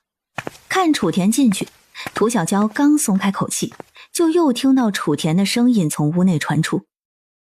安武，你如实跟我说，杜嫣然和齐郡王两人到底有没有什么？听到这话，涂小娇当即走开，不该听的一句不听。不过杜嫣然跟齐郡王，不可能吧？杜嫣然再怎么样也不会做出这么蠢的事儿来。确实，杜嫣然自然不会做这种蠢事儿，但不做不代表不会分心。此时一个酒楼内，一桌的山珍海味。王婶，你看这饭菜，你可还满意吗？站在杜嫣然身后的画眉看一眼桌上的饭菜，发现都是王妃喜欢吃的。这一发现让画眉心头紧了紧。郡王有心了，饭菜看起来很是合口。齐郡王谢己微笑着，都是我应当做的，王婶不用如此见外。说着，谢己夹起一块鱼，细心地将鱼刺剔掉之后，才放到他身旁的女子碗里。月儿，你多吃点。郡王妃柳月面色微红，腼腆应着。谢谢夫君，夫君你也多吃些。好。怪不得京城人都说，郡王与郡王妃伉俪情深，夫妻感情羡煞旁人。今日瞧着，他们说的还含蓄了。谢己听了，笑了下。皇婶，你这是在拿侄儿打趣呢。不过能娶到月儿做妻子，确实是我这辈子最大的幸事。说着，伸手握住柳月的手，望着她的眼神满是温柔。郡王妃还真是好福气。柳月忙回应，让皇婶见笑了。见笑什么？是羡慕。这满京城的女儿家，哪个不羡慕郡王妃，包括本妃。皇婶，月儿害羞，你可别逗她了。唉，郡王还真是会疼人。本妃这才说上一句，你这就护上了。是晚辈护妻失了分寸，为恕罪，侄儿伺候皇婶你用饭可好？说着，谢己开始仔细地给杜嫣然夹菜盛汤，大献殷勤。杜嫣然笑了下。今个儿本妃能得到郡王的孝敬，也都是托了郡王妃的福了。说着问柳月，郡王妃，你不会介意吧？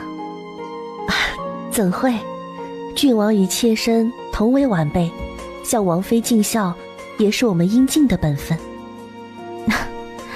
郡王妃如此懂事，也难怪郡王如此喜爱。不过我看郡王这剥虾的手艺倒是不如郡王妃来的精巧。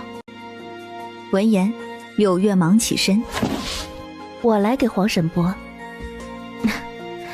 那就劳烦郡王妃了。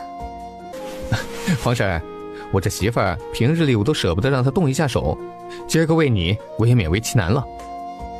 杜嫣然哼笑了声，画眉站在一旁揪着帕子的手愈来愈紧，心里很是慌乱。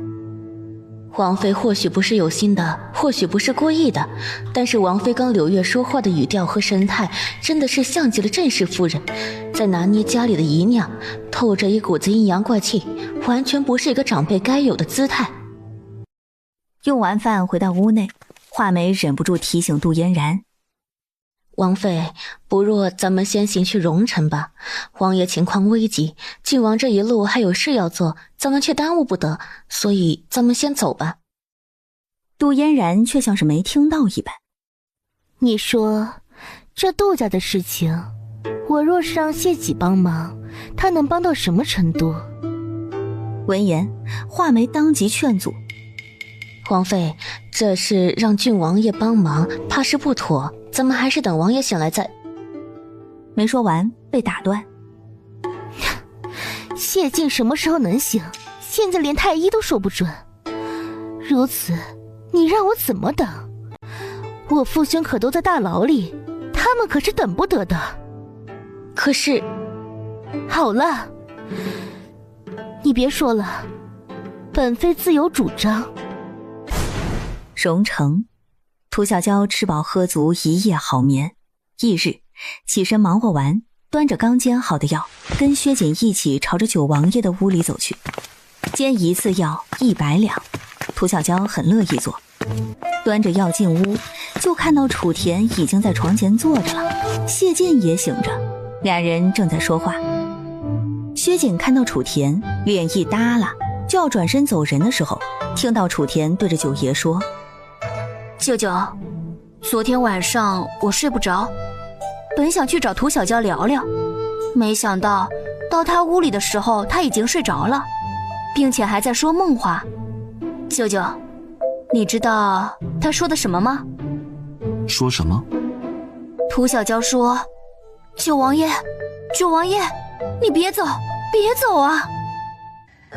听到楚田这话，本要离开的薛锦顿时停了下来，眼睛直勾勾地盯着涂小娇。没想到涂姑娘的梦里还会有我，就是不知道是什么梦，还大喊着让您别走，别走。什么梦都好，涂姑娘能梦到我，也是我的荣幸。哎，小娇，你还是说说吧，我们都挺好奇的。涂小娇看了薛锦一眼，然后走到九王爷的床边，将药放在床头的柜子上，不疾不徐开口：其实也没什么，就是早些时候跟王爷一起被困在密室的时候，王爷曾许诺我，说是我能帮忙击退那些歹徒的话，就赏我黄金10000两。昨晚不由得又梦到了这个，在梦里王爷给了我黄金10000两就要走，我就喊了一声不要走，因为我还没谢恩。薛锦盯着涂小娇，眼里满是怀疑。他这分明是借着话头在向九王爷讨好银子吧？所以到底做的什么梦不重要，重要的是借题发挥要银子。哎呀，不得不说，讨债的方式还真是多呀。楚田听完撇了下嘴：你还真是俗气。涂小娇扯了下嘴角，没说话，只是看了看九王爷。九王爷轻叹一声：唉，涂姑娘这梦做的还真是不错，可惜了，梦与现实基本都是反的。梦与现实是反的，也就是说10000两黄金什么的，梦里给了，现实是不会给的。王爷过奖了，小女愧不敢当，王爷需要静养，我就不多打搅了，先行告退。涂小娇转身往外走去，薛锦麻溜跟上，一边走还一边说：小娇，你给九王爷煎药真的要银子了？可你上次给魏松煎药怎么没收银子？都是前夫，你这算不算那厚此薄彼？薛锦这是什么意思？是故意让九王爷不舒坦，还是让涂小娇不好过啊？毕竟这是九王爷的地盘。薛锦说这个晚上是准备吃糠咽菜，薛锦这人有时候真是敌我难辨。涂小娇没什么表情。我没要银子，是因为我听说哥哥你喜欢将军府的二姑娘，所以我请魏松帮忙为你撮合了一下。如此，我自是不好意思再要他银子。为了哥哥，我也是煞费苦心了，希望哥哥能明白我的用心才好。看薛瑾眼睛瞪大，涂小娇轻哼一声，大步往外走去。薛瑾慌忙追过去。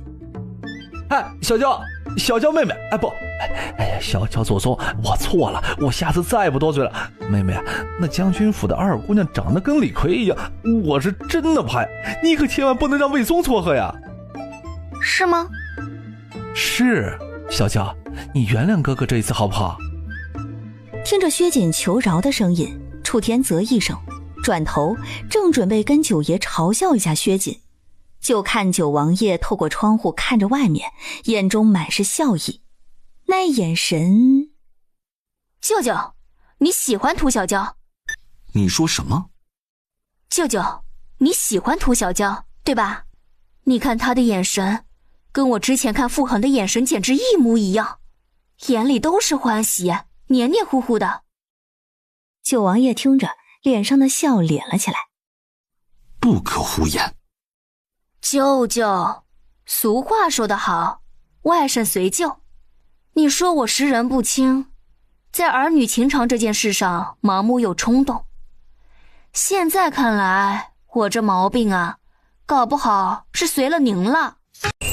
此时，京城武安将一封信双手递给魏松。主子，荣城那边的来信。魏松接过，打开，看到信上内容，漫不经心地笑了下。哼，谢晋还真是一点不让我失望啊。主子，要不要把这封信给夫人看一下，也好让她快点认清九王爷到底是什么样的人。你这挑拨离间的手段太低级了，不用也罢。那谢晋在本质上跟我是一样的人，涂小娇现在瞧不上我，也更加瞧不上谢晋。涂小娇要的是简单富足的日子，我现在给不了她，谢晋也一样给不了。比起谢晋，魏家村那个杀猪的反而更让魏松觉得那是个威胁。凡事不怕一万，就怕万一，所以在涂小娇回到魏家村之前，得让那杀猪的先把媳妇儿娶了。说话做事从不嫌事儿大的楚田，再加上居心叵测、心思难料的九王爷，涂小娇决定撤，但薛瑾不同意。小娇，不是我不想走，而是不能走。现在咱们赶出荣城，即刻就会被人盯上，不由分说的找我们打听荣城内的情况的。若是遇到好的还好，若是遇到歹的，咱们一个不慎怕是会小命不保呀。国公府不是素来跟王爷关系甚好吗？你跟九王爷说说，让他派一些人护送我们可好？那他应该会答应的，只是把我们送到魏家村后，护卫离开了，那些歹人怕是就要找上来了。所以为了稳妥起见，咱们还是等荣城的事了了，安安稳稳的离开吧。涂小娇听了眉头皱了下。所以呢，总不能怕噎死就不吃饭吧？被涂小娇直勾勾地盯着，薛瑾四平八稳。看来之前的感觉没错，这次就是聪明反被聪明误。小娇，你有啥可担心的？虽然九王爷对你存了见不得人的心思，但是你八字跟皇家相克，就凭这一点，你就只管放心，九王爷若是敢碰你……说着，薛瑾停下，四处望了望，确定没人，压低声音说：九王爷只要敢碰你一下，皇陵必然烧起来，大火冲天的那种。让谢家的列祖列宗再用火光普照大地一回。你怎么这么肯定？这我不能跟你说，反正你只管把心放在肚子里面就好了。再说了，九王爷这人虽然也会有男人那种龌龊心思，但强人所难，强抢民女的事儿呢，他还是不会做的。涂小娇看着薛瑾，楚田说这2天杜嫣然就到了，这个你应该知道吧？薛瑾点头。你放心，杜嫣然来了以后，你就住在我的屋子里躲着，他要见你，我替你挡着，保准不让你跟他碰面。哼，男人的话能信吗？不能，但好听的话该说还是要说的。行，那我就全指望哥哥你了。放心，交给我，保证你万事无忧。放心个屁！之前我们俩人去赌坊的时候，你也是这么说的。结果呢，出老千被发现后，那真是万事你先跑啊！涂小娇心里念着薛锦的不靠谱，盘算着继续给九王爷煎药，这会儿不干了，想找个身体不适怕过了病气给九爷的由头给推了。但安武说：涂姑娘，这2天还是要劳烦你了，等过2日主子身体大好了，就派人送你和薛世子离开荣城。闻言，涂小娇精神一振，接着安武又从荷包里拿出200两银票递给涂小娇。这次的药也辛苦涂姑娘了。不但护送离开，费用还从一次100两涨到了200两。当将银子揣兜里的时候，涂小娇心里也是忍不住叹息。唉，这大抵就是赌徒的心理吧。再搂这一把，搂完这一把绝对不够了。王爷，药好了，喝药吧。能否劳烦涂姑娘喂我一下？听言，涂小娇抬眸，我想快些把药喝完，一会儿好挑选护卫，准备护送涂姑娘回魏家村一事。涂小娇瞅了瞅九王爷，让你效力，给你好处，他玩的真溜啊！让王爷费神了。涂小娇端着药，舀一勺送到九王爷的嘴边。王爷，来啊！涂姑娘，其实你不用说，我也知道张嘴的。涂小娇笑了下。王爷说的是。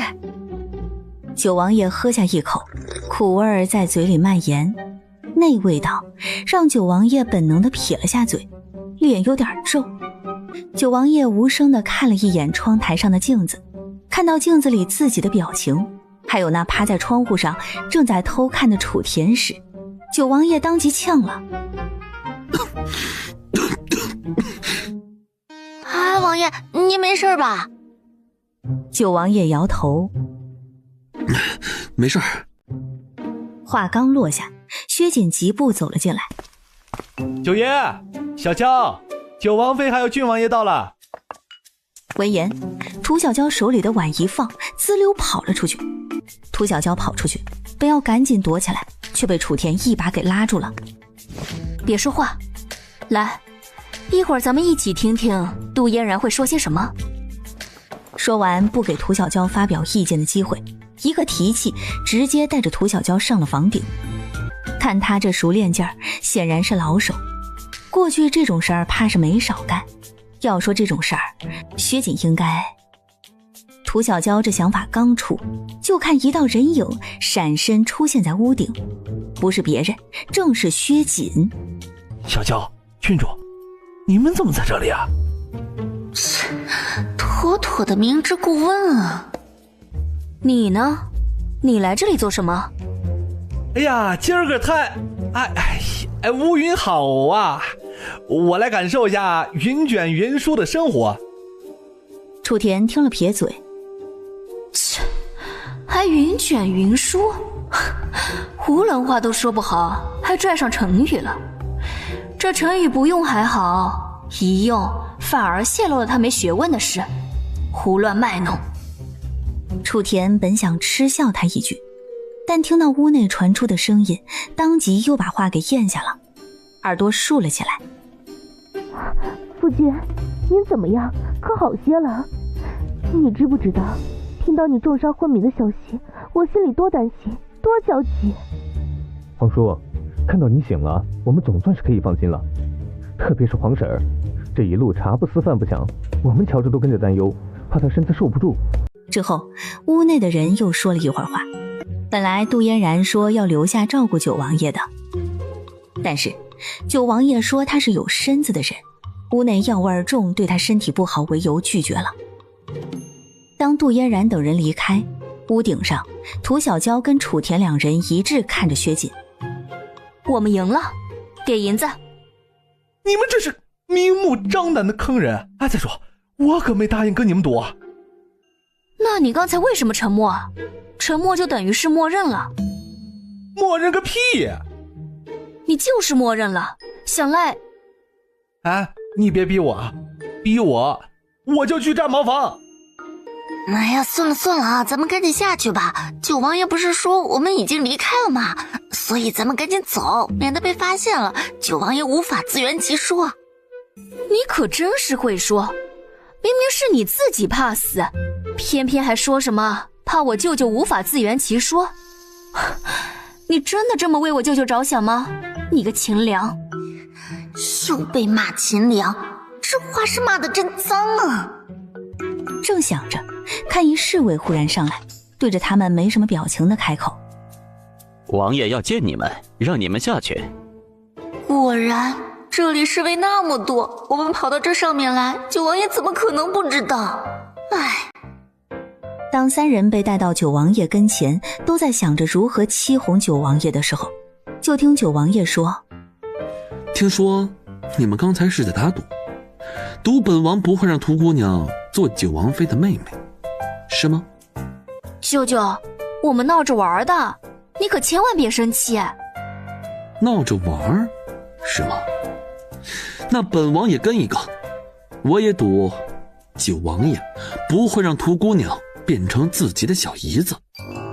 楚田瞪大眼睛：舅舅，你现在算不算是在众目睽睽之下对涂小娇耍流氓？哼，该清理门户了。王妃，您累坏了吧？赶紧歇息歇息。王爷看起来还好，你也可以放心了。放心？我怎么能放心？画眉，你忘了我娘家人现在都在牢里待着，而王爷刚才的态度你也看到了，说什么皇上自有决断，说什么若是杜家没做就定然不会有事，这什么意思？意思就是如果杜家做了，那么被皇上惩治也是应当的。九王爷他这态度分明就是不想管。王妃，你千万不能泄气，王爷就算不能让杜家毫发无损，但是保全杜家上下的性命，他应当还是愿意的。杜嫣然嗤笑一声，没说话，但画眉心里却清楚，只是保全杜家上下的性命，王妃自是不会满意的。她要的是杜家毫发无损，甚至如果可以的话，她还想让皇上为这次将杜家打入大牢一事，在事后给予补偿，让杜家在官场上再往上走一走才是最好的，不然面子找不回来。画眉，你说如果我向郡王爷开口，他能不能为我保全杜家？王妃，此事向郡王开口怕是不妥。有什么不妥的？我是他皇婶，有事情让他去帮忙也是名正言顺，而凭着谢己的孝心，他应当也是十分愿意表现表现才是。王妃说的是，只是奴婢担心。担心什么？画眉担心郡王借着这件事将九王爷和九王妃给架起来，到时候更加难以收场。见画眉支支吾吾的说不出个所以然来，杜嫣然刚要追问下去，就看随行的嬷嬷走了进来，禀报道：王妃，王爷刚出去了。出去了？王爷不是说身体虚得厉害吗？连多跟我说几句话的力气都没有，怎么还有力气出去？回王妃，老奴听说好像是发现了刺客的踪迹，王爷顾不得身上的伤，强撑着出去的。王爷真是一点都不知道爱惜自己的身体。说罢既不再多言，嬷嬷隐隐感觉王妃对王爷的态度很是有些奇怪，好像很紧张，又好像根本不关心。现在杜嫣然对谢晋的心理确实是很复杂，特别是随着肚子越来越鼓，月份越来越大，杜嫣然心里也是惶恐，担心他的秘密早晚会败露。等到那一天，他九王妃的位置必然是保不住的。这样的话，若是谢晋出事的话，那么我是不是就不用担心了？不用再担心被谢晋休弃。另一边，打扮成侍卫的涂小娇、楚田还有薛锦跟着九王爷堂而皇之的出来了。但出来后，九王爷并非带他们直接出城，而是带他们去了酒楼。先吃饭吧，吃饱了再启程。涂姑娘，薛世子，喜欢吃什么就点什么，千万不要拘谨。王爷，您放心，我跟我妹子就不是那会拘谨的人。九王爷听了笑了下，看了涂小娇一眼。薛锦撇嘴，说话的是我，谢晋看涂小娇干啥？涂小娇表情木然，心里想着，看随便看，关键是谢晋看的眼神让人觉得有些别扭啊。那眼神好像我身上穿的不是侍卫装，而是情趣制服啊。不过别扭归别扭，也丝毫不耽误涂小娇干饭。就在一碗饭下肚，准备盛第二碗的时候，突然在远方看到一簇火光，火光突起，很快将天都照亮了。舅舅，失火了！无碍，会有人去救火的。那就好。但很快，除了火光之外，还能隐隐听到嘶吼声，是打打杀杀的声音。王爷，要不要派人去看看呢？九王爷点头，然后招来侍卫，吩咐他们前去一探究竟。侍卫刚走，不多会儿，一身上带着血迹、脸上带着伤的小厮喊着救命，急匆匆地跑了过来，在门口被安武拦下。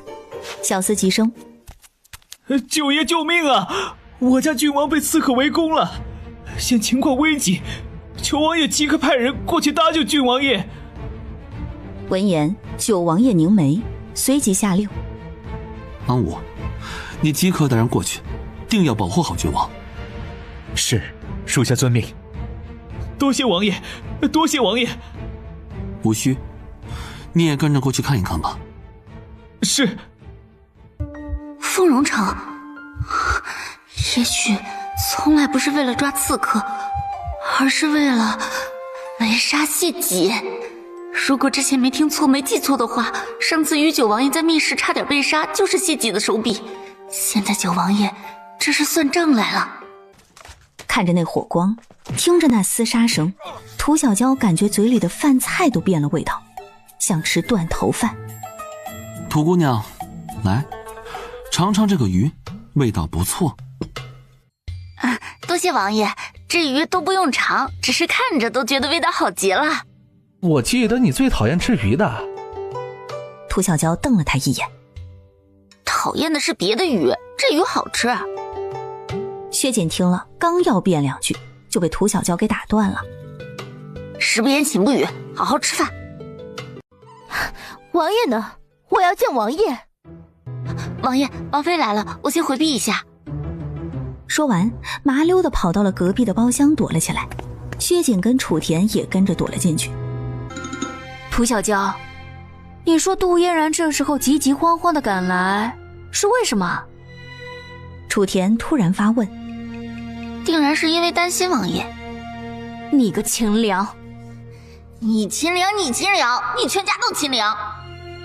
涂小娇在心里造着反，噔噔的脚步声传来，随着杜嫣然急切的声音响起：“王爷，郡王爷被刺客围困，您赶紧派人去救他呀！”红杏女，你还挺有学问的。王妃莫担心，本王已让安武带人过去了。王爷，只让安武过去怎么能行？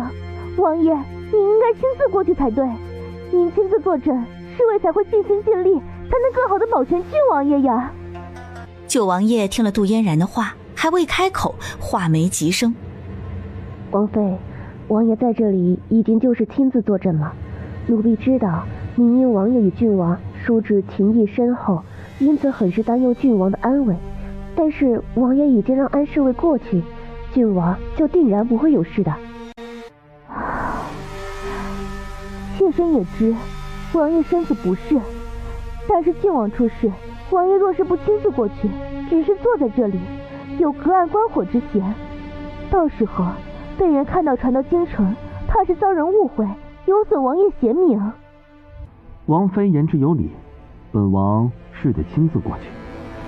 画眉，你照顾好王妃。说完，九王爷招来侍卫，由侍卫搀扶着缓步往外走去。待九王爷走出去，画眉忙出声：王妃，这无论如何也使不得呀，赶紧的，您赶紧拦下王爷，别闭嘴，这里没你说话的资格。画眉脸色一白，杜嫣然嘴巴抿了抿，稍时起身走了出去。让我舅舅拖着重伤的身体去救谢己，而他自己回别院躲安什么？这个恶毒的臭女人！不行，我要去找舅舅。一步刚迈出，被薛瑾给拦了下来。哎，你就别添乱了。你什么意思啊？哎呀，我蠢，没想到你比我还蠢。你自己想，论脑子，杜嫣然跟九王爷能比吗？当然不能，杜嫣然哪里能跟我舅舅比？那既然如此，你急什么？九王爷自有他的用意，你只要老老实实的在这里等着就好了。楚天皱眉，心里还是不放心。薛瑾决定把话说得重一点。哎，你对你自己啊，自来都是成事有余，败事不足，这一点也是知道的吧？闻言，楚天脸顿时耷拉了下来。啊，若是知道的话，就别轻举妄动，免得给九王爷添乱。你个诈屎的，哪儿来的资格说我？嘿，哎，你以为诈屎是那么容易的吗？要诈得好，讲究多着呢。听两人斗嘴，涂小娇沉默不言。果然，不到一炷香的时间，薛瑾跟前的小厮石头就带来的最新的消息。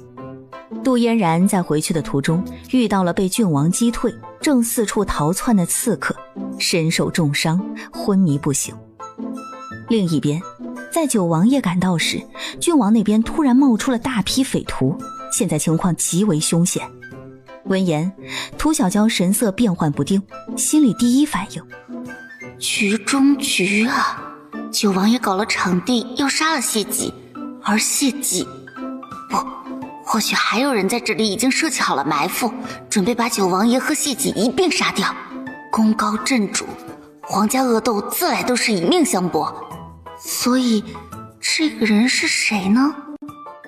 涂小娇正想着，听楼下传来一道喊声：娘子，小娇。闻言，涂小娇心头一跳，低头张望，就看到魏松正在楼下站着，微笑对他摇手。他怎么会在这里？薛瑾愣了一下之后，突然就明白了。难怪之前跟涂小娇进荣城，魏松的人没阻止，那是因为魏松搁这等着英雄救美。他叫你娘子，难道他就是你之前嫁的那个死鬼相公魏三公子魏松？死鬼相公这称谓用的还真是贴切，楚天确实比薛瑾有学问。三人神色不定间，魏松已上楼，径直走到涂小娇跟前。娘子。刚开口，涂小娇一个眼刀，魏松笑了下，识趣的改口：小娇。看魏松这样子，薛瑾撇嘴：狗东西，真会装。你怎么在这里？大概是因为缘分，我没想到你也在荣城。干脆直接说你跟涂小娇就是天作之合算了，明明是蓄意，结果还说什么天意。是吗？那还真是巧了。魏松轻笑：是啊，好巧。我和薛瑾是人没错吧？但是魏松从进来眼睛就一直望着涂小娇，连一个眼神都没给我和薛瑾，搞得我都觉得我是隐形人了。算了算了，现在重要的不是这些，是舅舅。涂小娇，走，你跟我一起去寻舅舅去。说完，楚田不由分说拉住涂小娇就走了出去。魏松并未阻拦，待他们离开，魏松转眸看向薛锦。你看我干啥？我是良民啊。薛景说完，魏松看着他，突然喊了一声：大舅子。你别乱喊。怎么就是乱喊？当我大舅子不是你一直以来盼望的吗？我是这么盼望过，但是什么？没什么，咱们赶紧去看看涂小娇去吧。说完，石榴跑了。楚田跟涂小娇前去找九王爷的路上，从侍卫口中得知，刺客已经被控制住，九王爷已经先回别院了。楚田忙问：我舅舅怎么样？可还好？郡主莫担心，王爷他还好。那就好，那就好。说完，楚田嘴巴抿了抿。杜嫣然呢？她伤得重吗？肚子里的孩子现在怎么样？王妃伤势很重，腹中的孩子保不住了。那舅舅怎么办？他肯定很伤心。涂小娇看楚田这样，正琢磨着怎么安慰他两句时，楚田忽然对着他说：小娇，一会儿见到我舅舅就靠你了。什么意思啊？楚田却没继续说下去，拉着涂小娇回了别院。见到正在床上斜靠着的九王爷，楚田走过去来了一句：舅舅，你别伤心，虽然杜嫣然腹中的孩子保不住了，但是小娇有喜了，她怀了你的孩子。闻言，涂小娇眼眸顿时瞪大。什么鬼啊？看涂小娇眼睛瞪得跟驴眼一样，楚田抬手给她把眼睛合上，然后看着神色不定的九王爷：舅舅，我们也是刚知道这喜讯，小娇也是不敢相信。是吗？确实令人难以置信。虽然涂小娇曾是我的妾室，但是我就摸了一下涂小娇的小手，这都能当爹？那涂小娇这肚子未免也太争气了些吧？舅舅，不管怎么说，这都是喜事儿啊。九王爷颔首：确实是喜事，就是不知道小娇姑娘可觉得欢喜啊？涂小娇还未说话，楚田就在她腿上拧了一把，示意她好好说。欢喜，自然是无比欢喜。那就好。不知道小娇姑娘是喜欢吃甜的，还是喜欢吃酸的？不瞒王爷，我这会儿是酸的辣的都非常想吃，所以搞不好我这怀的是双胎，还是龙凤胎。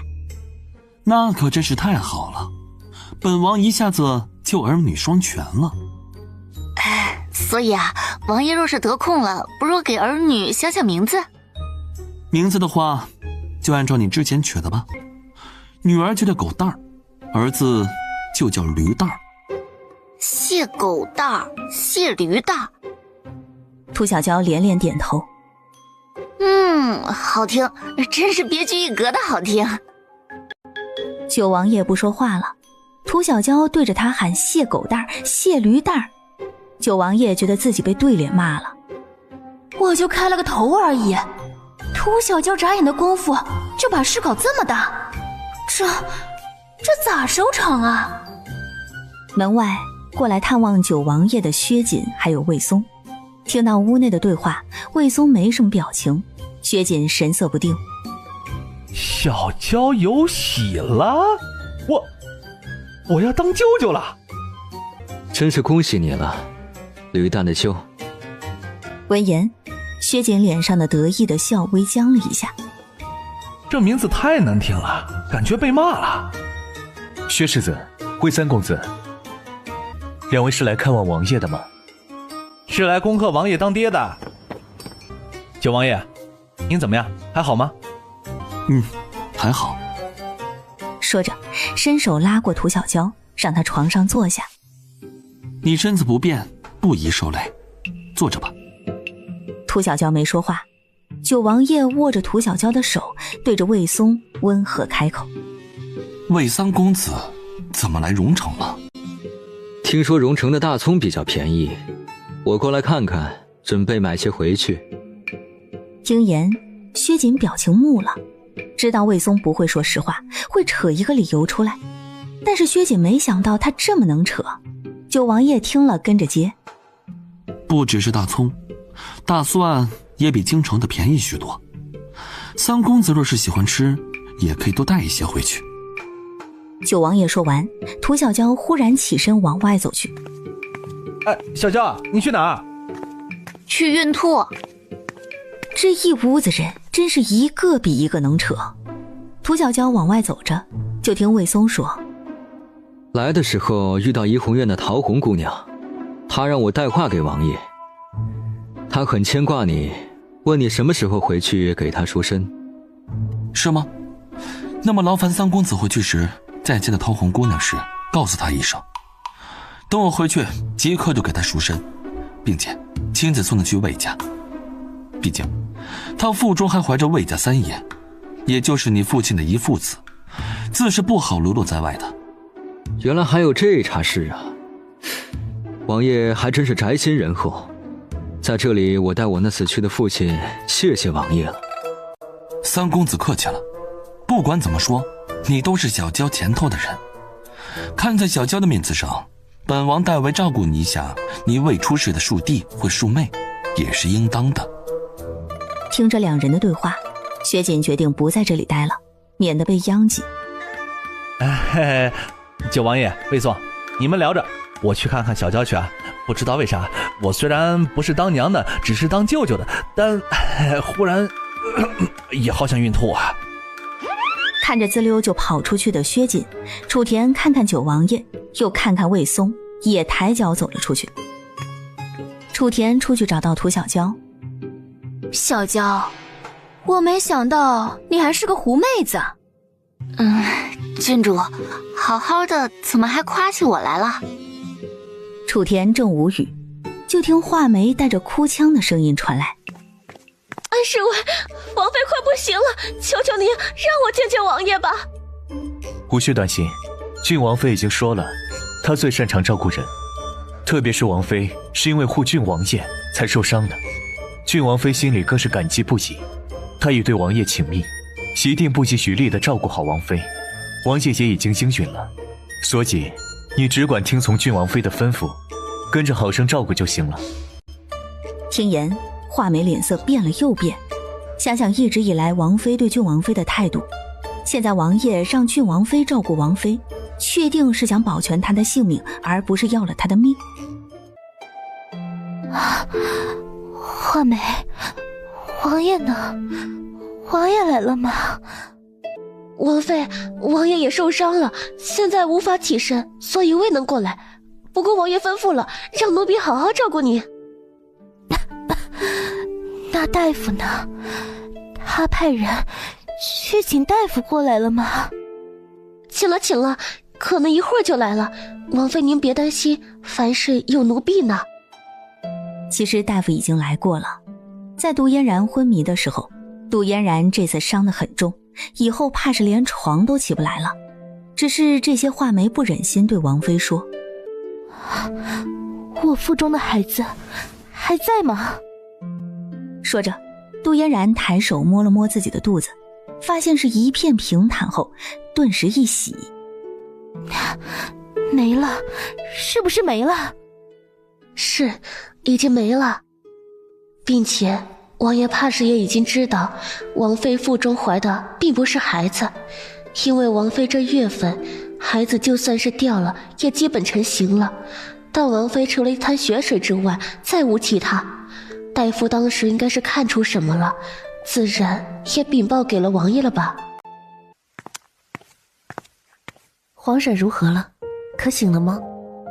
王妃刚醒，郡王妃有事差人过来说一声就好了，怎的还亲自过来了？皇婶受伤，我作为晚辈，自然是要亲自过来看看的。说着，柳月走到床边，对着杜嫣然面带感激。特别是皇婶还是因为保护郡王受伤的，我心里更是感激不已。皇婶，您真是有心了，晚辈在这里先向您道个谢。杜嫣然并未想过保护谢济。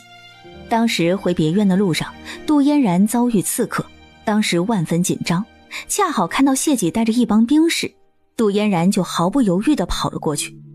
当时他的目的是向谢济求助。杜嫣然对谢济确实有几分异动，但是再如何，杜嫣然也不可能为他豁出自己的性命去。只是没想到谢济跟他好像是一样的想法，所以当杜嫣然朝着他跑去时，谢济竟然当即带着兵士急速地离开了。若非如此，杜嫣然也不会受这么重的伤。但这些杜嫣然现在不好明说，让柳月以为他是为保护谢济受伤，总比让他知道谢济对他见死不救的好，太有损颜面。不用如此见外，都是一家人。我作为长辈护着郡王，那也是应该的。柳月听了笑了下。皇婶说的是，皇婶对我们如此有心，我们作为晚辈的也自当要多孝敬皇婶才对。所以我已向王爷请命，接下来的日子就由我来照顾皇婶。你照顾我？皇婶放心，晚辈定然会尽心尽力的，绝对不会让您受一点的委屈。这会儿我就去把您的药给煎上去。说完，柳月抬脚往外走去，画眉急步跟上去送到门口，恭敬开口：郡王妃，你慢走。柳月停下脚步，看了看画眉，画眉弓着腰：郡王妃可是有什么吩咐吗？没有，就是想跟你说一句，良禽择木而栖。你是个聪明人，应该懂得怎么选择才对。闻言，画眉心头猛跳了下，柳月却不再多言，带着丫头缓步离开。看着柳月的背影，画眉眸色变幻。一个在郡王被刺客袭击时因为受惊和过度担忧和晕倒的人，或许从来不是一个简单的人。不该小看一个人，特别是不该小看一个女人。所以魏松、九王爷、薛锦，在他们有的斗法有的看乐子时，涂小娇已经果断离开荣城，并且还给他们留下了一点礼物。涂小娇有喜了，他们三个开始孕吐了。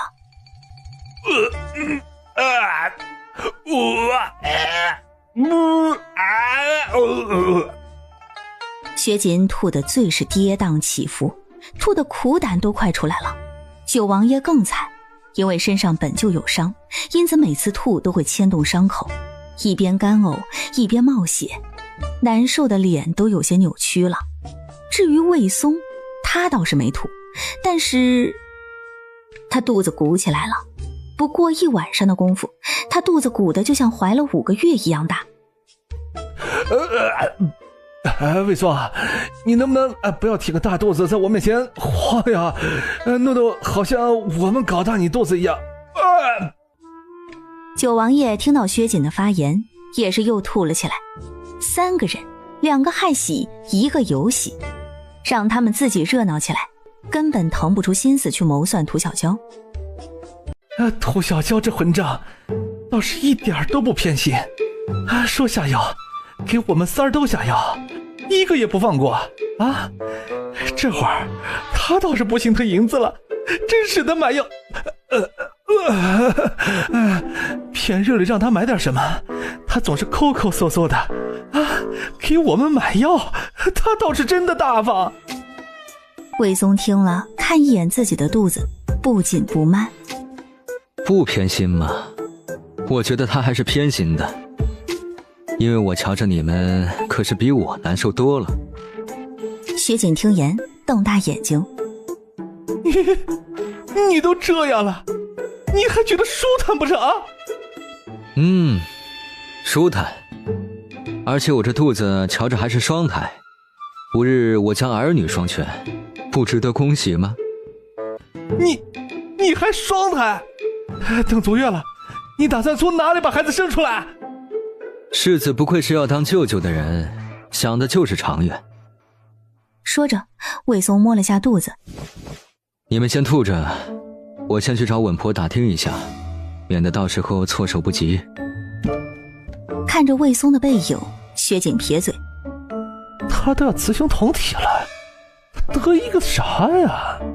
挺个肚子还真觉得能结出个瓜不成？我爹加官进爵都没他这么张扬。魏家有他这样的子孙，祖坟上搞不好已经是狼烟四起。薛世子若是没事，也该回去歇歇了吧？王爷，您以为我不想歇着吗？我是歇不了，我一闭上眼睛我就想吐，我就犯恶心。说着叹气。唉，我这辈子从来没想过害喜这事儿会跟我扯上关系，并且还害得这么厉害。九王爷沉默，他此时的心情跟薛锦相差无几。对了，安武，你去拿些酸的和辣的过来，我和薛王爷吃试试，看能不能止吐。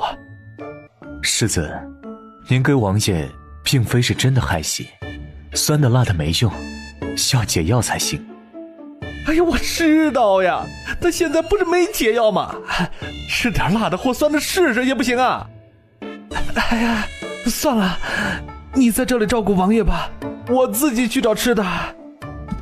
薛景离开后，安武看着九王爷。王爷莫急，属下已经派人去追赶涂小娇了，想来很快就会拿解药回来。跟王爷之前说的那样，涂小娇是个聪明人，凡是适可而止的道理他懂，所以拿回解药应当不难。安武想着，听九王爷问：安武，你说涂小娇为什么让我害喜，却让魏松有喜呢？这个重要吗？都是被糟践，还要比一下谁被糟践的轻，谁被糟践的重吗？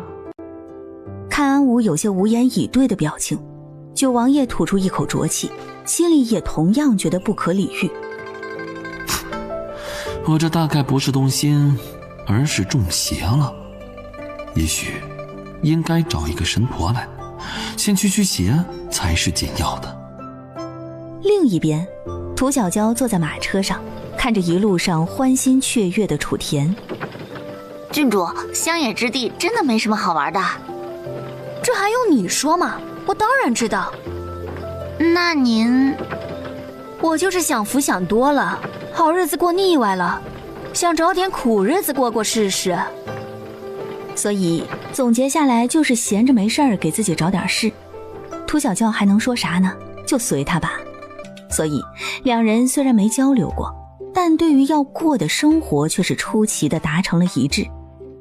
因此九王爷在养伤期间，涂小娇和楚田的消息不断传来，从酒楼到妓院，从妓院到赌坊，从赌坊到丐帮，俩人但凡路过就绝对不会错过，但凡正经的路子是一点不走，专门走那歪门邪道。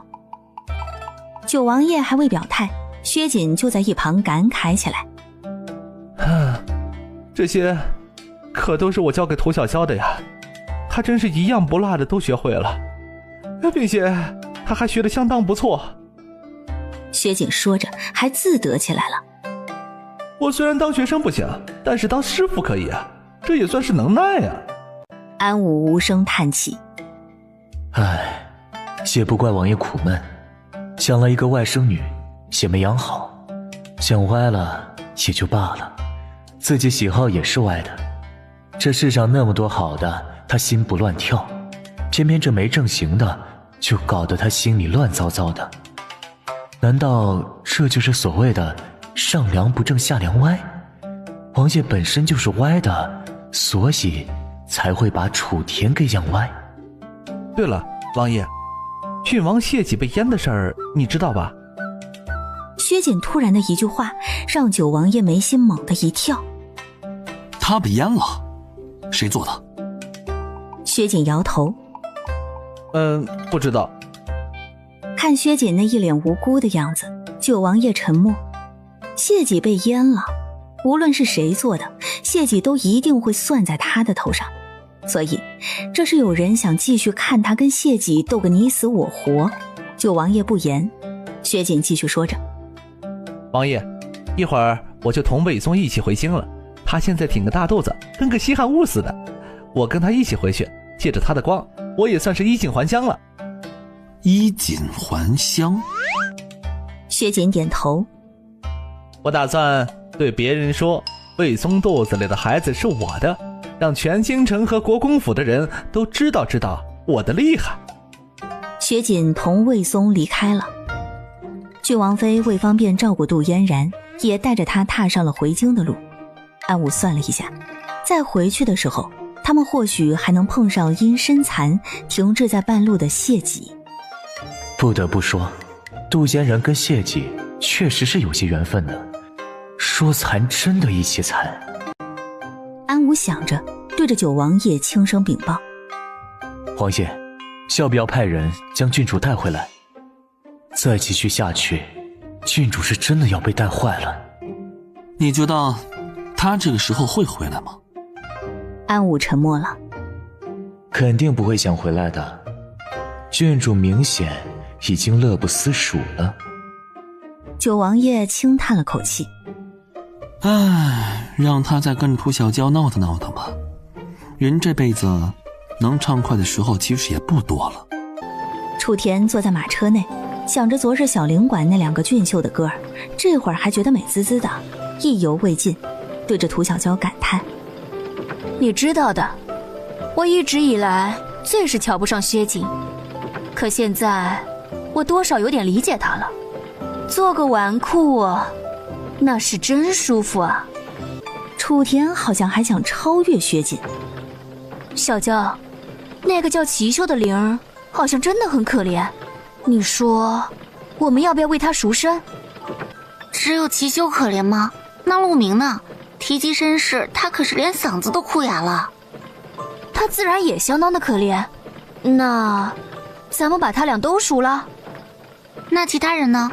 有的说话那么的动听，有的生的那么的好看，有的……好了好了，别说了，说的我都想把灵官给买下来了。说着，楚田叹息：唉，曾经我以为这世上需要我拯救的男人也就我表哥傅恒一个，不曾想遍地都是啊。看楚田那满是惋惜的样子，涂小娇也是同样的发愁，不能再继续下去了。再继续下去，待楚田回京之后，他怕是即刻就会被打入死牢。罪名：作风不正，带坏郡主。小娇，我们还有多久到你老家呀？明天就能到了。涂小娇对着楚田，神情肃穆。郡主，等到了魏家村，咱们一定要做个循规蹈矩的人，不然传到京城去会有损你名声。楚田听了不以为然。我哪里还有什么名声啊？再说了，我在京城的时候也算是恪守规矩，结果呢，也没见人夸我什么呀。所以我打算这次回京来一个一鸣惊人。唉，看来正儿八经的讲道理是没什么用了。既然如此，郡主，乡下跟京城不一样，在京城凡事讲究规矩，失了礼数会被谴责，而在乡下讲究一个入乡随俗，若是违了习俗。涂小娇说着，看着楚田欲言又止。楚田好奇心当即就被吊了起来。哎呀，你快说呀，违背了习俗会如何？会被脏东西缠上。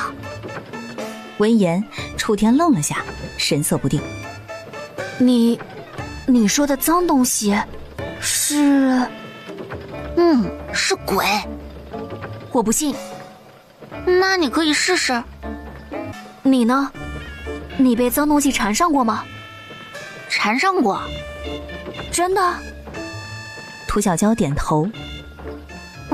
我曾经也跟郡主一样不信这个邪，然后在那一天的午后我就中了邪，我在田地间当着好多人的面跪在了我最讨厌的人跟前，说了一堆赞颂他、敬佩他的话。所以啊，郡主，你可以想象一下，突然有一天，你跪在杜嫣然的跟前，声泪俱下的对他说着你对他的崇敬还有仰慕，你……没说完被打断。好了，你别说了，只是听着，想象一下那种画面，我都觉得我会死不瞑目。是啊，所以啊，有些事儿宁可信其有，不可信其无，咱们还是谨慎低调一些比较好。你说的对，说的对。就在涂小娇觉得他已经把楚田说服的时候，就听楚田对着他又来了一句：涂小娇，你让我循规蹈矩，其实是怕我在你老家闯祸，然后拍屁股走人，给你留下一个烂摊子，你觉得麻烦是吧？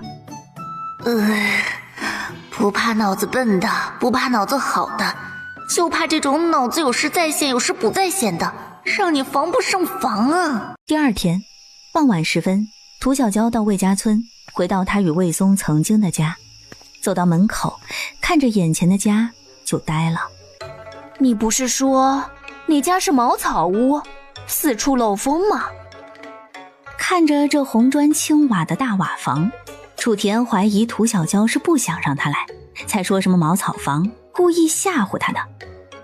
我家是四处漏风呀，是不是走错了？难道我家的土地已经被谁给霸占了？应该不会啊，相府的人来过这里，这事儿不是秘密。就算是当时所有人的眼里魏松不在了，但是魏及相府也没人敢轻易动魏松的东西。所以，姑娘，你可算是回来了。自从三公子派人送了信过来，奴婢每天都在等着，本以为你很快就能回来，不曾想这等就等了2个多月呀。石榴，这房子难道……是三公子让人盖的，在姑娘您去京城不久，这里就开始动工了。娘，您赶紧进来，瞧瞧有什么地方不中意的，或是还需要添置什么的。涂小娇走进去，楚田跟上，一边走一边点评。这房子，这院子，瞧着是真不错啊。涂小娇慢慢看着，特别是看到床头摆放的财神爷后，愈发的沉默了。因为这里的每一处都是曾经他跟魏松说过的样子，他畅想中的家，现在魏松给他盖出来了。所以我之前说过的话他基本都记得，但该欺骗的时候他还是毫不犹豫地欺骗了。这样的男人有时候很容易惹得人又爱又恨。好在我现在也不爱他也不恨他，这房子就当我们扯平了吧。姑娘，这个给您。竟然是地契，还真是周到。这房子是魏松盖的？涂小娇没否认，楚田啧了声。这男人多了呀，就是好，有人给钱，有人出力。涂小娇，你是从哪里学的御夫之术啊？教教我呗。御夫之术？我有啥御夫之术？比起正常夫妻，我跟魏松，我跟九王爷，最大的不同就是没有夫妻之实。所以啊，难道没得到的就是香的？这想法处，涂小娇有点乐。先吃饭吧，吃完饭我再教你。石榴忙上前。姑娘，郡主，你们稍等，奴婢马上就去做饭，一会儿就好。一起吧，在乡下不讲究那么多。你们干啥子？我是来找涂小娇的。你是谁？先报上姓名。我是涂小荷，是涂小娇的妹妹，亲妹妹。我跟她是从一个娘肚子里爬出来的。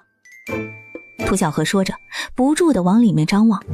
在涂小娇从屋里出来后，涂小荷还是在张望。很明显，他现在已经认不出涂小娇了。找我干什么？涂小荷皱眉。我没找你，我找涂小娇。我就是。闻言，涂小荷眼眸瞪大。你，涂小娇？涂小荷不信，可在看到涂小娇鬓角那一颗痣后，又不得不信。你怎么变成这样了？京城的水土就这么养人吗？同样的，涂小娇看着挺着肚子的涂小荷，也有些压抑。涂二姑娘，低沉的声音入耳，涂小娇眉心猛地一跳，抬眸就看魏松同样挺着肚子，迈着8字步走了过来。不应该啊，他这肚子至多2天就消了，怎么可能现在还挺着？而涂小荷看着魏松的肚子，也是神色不定。京城的水土这么厉害的吗？还能令人局部长肉？魏松缓步走到涂小娇跟前，扫一眼涂小荷的肚子。我这是要当仪仗了？仪仗都和离了，他算哪门子仪仗？涂小娇扫射了魏松一眼，想一下，若是村子里的人知道他跟魏松已经和离了，说媒的、看笑话的、没事找事儿的可能更多，索性算了，有个相公是相府3公子，跟没相公还是前者有利。魏松看涂小娇扫了他一眼，又把视线收了回去，并且没有挑破他们和离的事。魏松机不可见地勾了下嘴角。二姑娘过来找我家娘子，可是有什么事？现在的魏松跟之前真是相差太远。之前的魏松虽然模样不错，但是1步3喘，天天佝偻个身体，耷了个脑袋，像个将死的变老鬼，阴郁怯懦，那样子别说亲近，避着他都来不及。可现在的魏松，涂二姑娘若是没什么事的话，我们夫妻还有事要忙，就先回去了。等一下，小娇，我有话想跟你说。行，说吧。这里不方便，找个方便的地方。涂小娇听了，带着涂小荷来到家里的院子里，其他人也自觉地去忙自己的了，没人往他俩跟前凑，方便他们说话。你这房子可比咱们镇吴员外家的瞧着都好看，你现在也算是熬出来了。熬出来了。所以你是不是应该谢谢我？谢你什么？谢谢你当初死活不愿意嫁魏松，把这门亲事让给我了吗？知晓涂小荷话中意，涂小娇笑了下。从未想过。涂小娇不咸不淡。当时魏松死，我成寡妇的时候，你对我说的那句话，你可还记得？涂小荷听言，嘴巴抿了下。你说每个人有每个人的命数，我家魏松做寡妇就是我的命，人要懂得认命，要我不要怨天尤人，怪这个怨那个。所以啊，我过得不好我也不怨谁，我过得好我也无需感谢谁。你当真一点姐妹情谊都不讲吗？你应该庆幸我不讲姐妹情谊啊，好的坏的我都不讲，不然就凭你过去对我做的事儿，就凭我现在得了势，你看我不狠狠地收拾你。所以我不帮你，你也该知足。当武安悄悄地将涂小娇对涂小荷说的话如实地禀报给魏松后，魏松意味深长。这并非好事啊。主子，此话怎讲？涂小娇现在能做到完全不顾姐妹情谊，那么就意味着她以后也能做到完全不顾什么夫妻情谊。总之难哄。武安沉默了。好好让人盯着，看涂小荷能不能让涂小娇心软。她若是做到了，我到时候也好效仿一下。听言，武安不由问：主子，若是涂小荷最后是靠着给少夫人下跪取得了谅解呢？若是这样的话，我一会儿不妨先试试。之前薛世子说主子骨子里其实比他还贱，我还觉得世子是胡说八道，是胡扯，但现在搞不好薛世子说的是对的。想着，武安的视线落在魏松的肚子上。也是，若是不贱的话，他怎么会扛着这肚子到处走，生怕别人不知道他被涂小娇给糟践了。主仆俩说着话，看涂小荷红着眼睛离开，而涂小娇静坐了会儿，径直去了厨房，对魏松是一眼没看。午安，你信风水吗？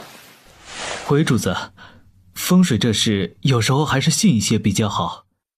你说的不错，有些事确实是不得不信。就如这宅子，自从住了之后，我好像就染上了惧内的毛病。魏松正想着怎么破解的时候，看涂小娇忽然走了进来。小娇，你什么时候回京？我吃过晚饭就走。我就是回来看一眼，让村子里的人都知道我确实还没死，你也是有依靠的。你有心了？应当的，比起你过去对我做的，现在我做的这些都不算什么。另外，县府那边我已经打过招呼了，日后若是你遇到什么事，尽可往县府送信，就算是弄出了人命，他们也会给你兜住。闻言，涂小娇盯着魏松看了看，魏松语气温和。不过，谋杀亲夫这事他们可兜不住，所以娘子对我手下留情才好。毕竟比起我死了，还是我活着对你有更大的用途。现在涂小娇肯定不乐意跟他讲什么感情，如此就讲利益。哼！魏松轻笑了下，随后状似无意。对了，娘子，我刚回来的时候，听说隔壁杀猪的田小哥好像前几日成亲了。田小哥成亲了？涂小娇有些意外。田大娘半年前不是还说要等到把家里的房子盖起来再给田锤定亲吗？这房子现在也没盖起来呀。魏松随意地说着。大抵是田小哥遇到了什么特别中意的女子，就迫不及待把媳妇儿娶进门来了吧。毕竟感情的事就是这么玄妙，不可控也不受控。涂小娇听了，瞟了魏松一眼。你说的对，动心和变心都是身体和心的事儿，跟人品和道德都没关系。说完，涂小娇抬脚去了厨房。魏松站在原地轻笑了下，转头看着武安。听出来了吗？他在骂我，说我没人品没道德。所以呢，明明知道被骂了，还笑得跟夸赞了一样，是怎么回事啊？吃饭时，楚田看着一桌子的饭菜，毫不吝啬的夸赞：石榴可真厉害，竟然会做这么多菜，还样样色香味俱全，真是了不得了不得啊！郡主，不，魏姑娘过奖了，这都是奴婢分内的事。在这里不能喊郡主，要喊魏姑娘，身份是涂小娇的小姑子，她怕污了自己的名声，但一点不怕污了姓魏的。唉，一路从京城到这里，楚田别的没学会，倒是将那登徒子的做态学得差不多了。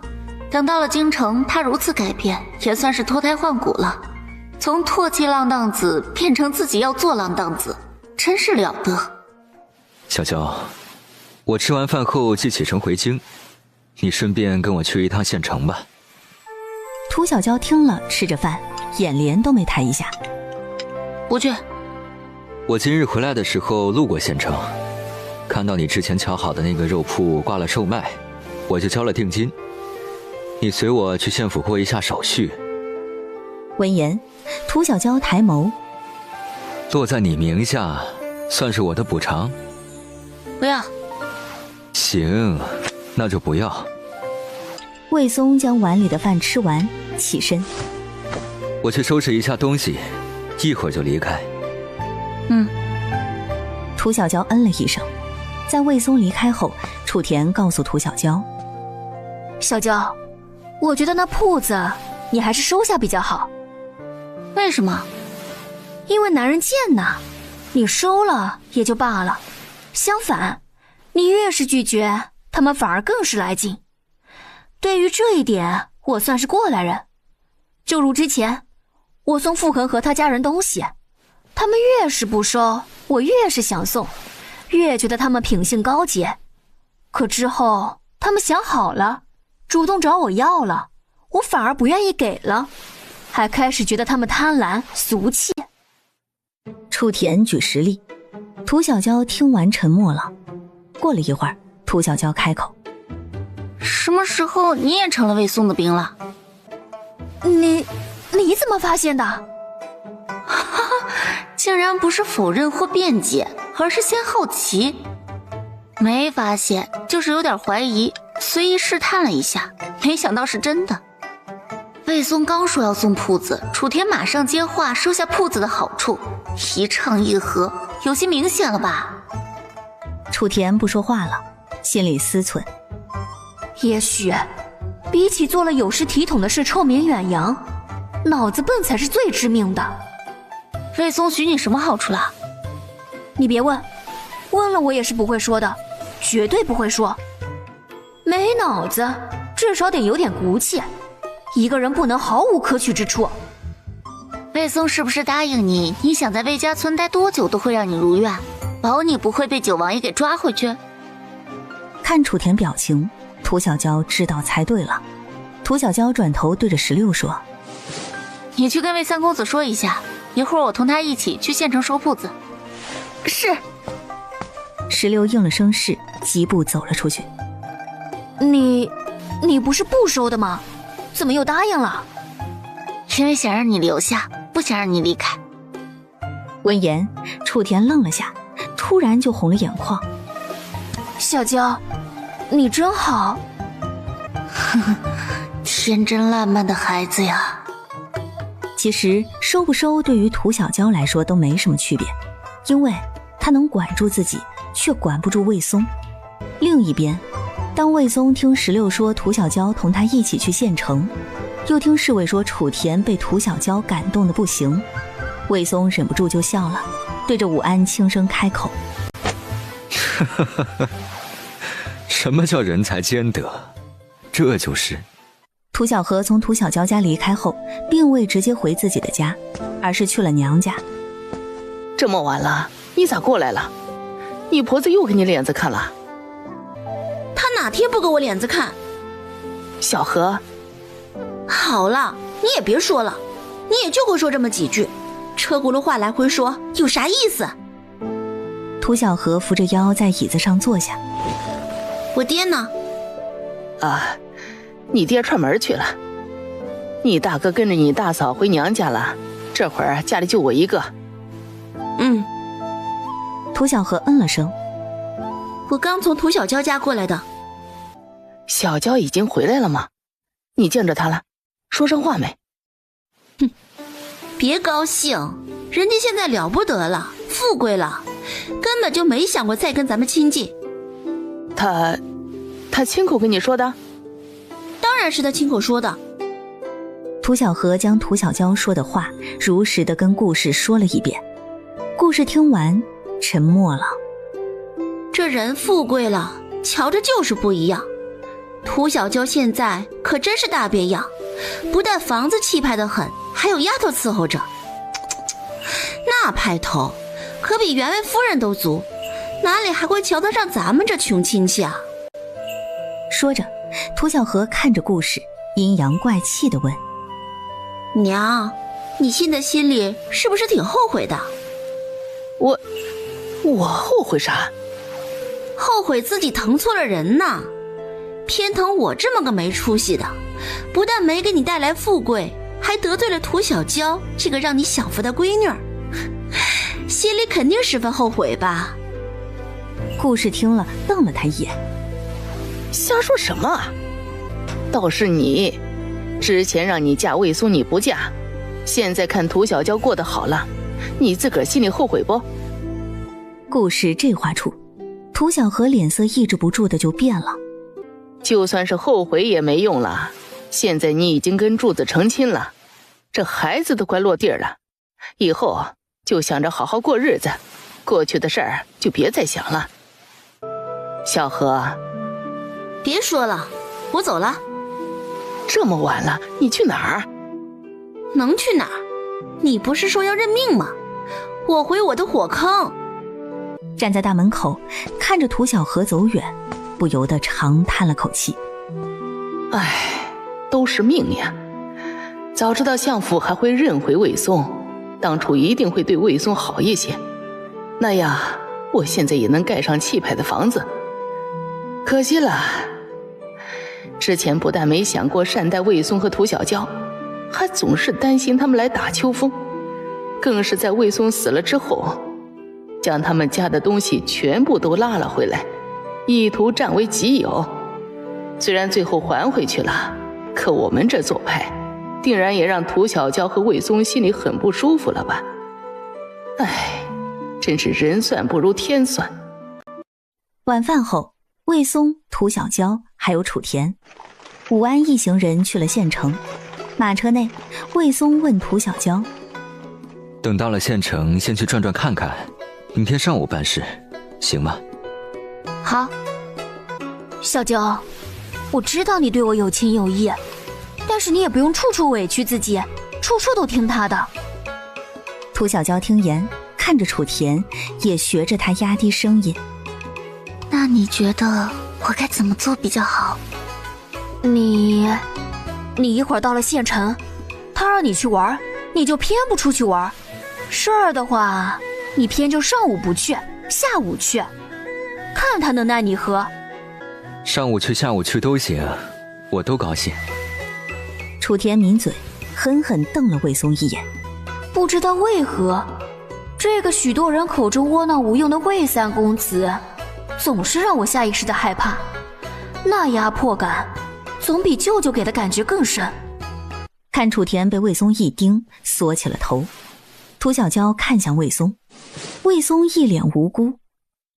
他先瞪我的，不过我也瞪回去了，没吃亏。他像个小人。涂小娇没说话，心想：这丫头还挺会看男人的。魏松有多小人不好说，但绝对不是君子。之后的一路，楚田不知道是怕魏松，还是因为累了，闭着眼睛就不说话了。魏松悄咪咪地去拉拉涂小娇，第一次涂小娇没理他，魏松就从拉他衣袖变成了去摸他手，被涂小娇狠狠地拧了一下后老实了。就这样一路平稳地到了县城。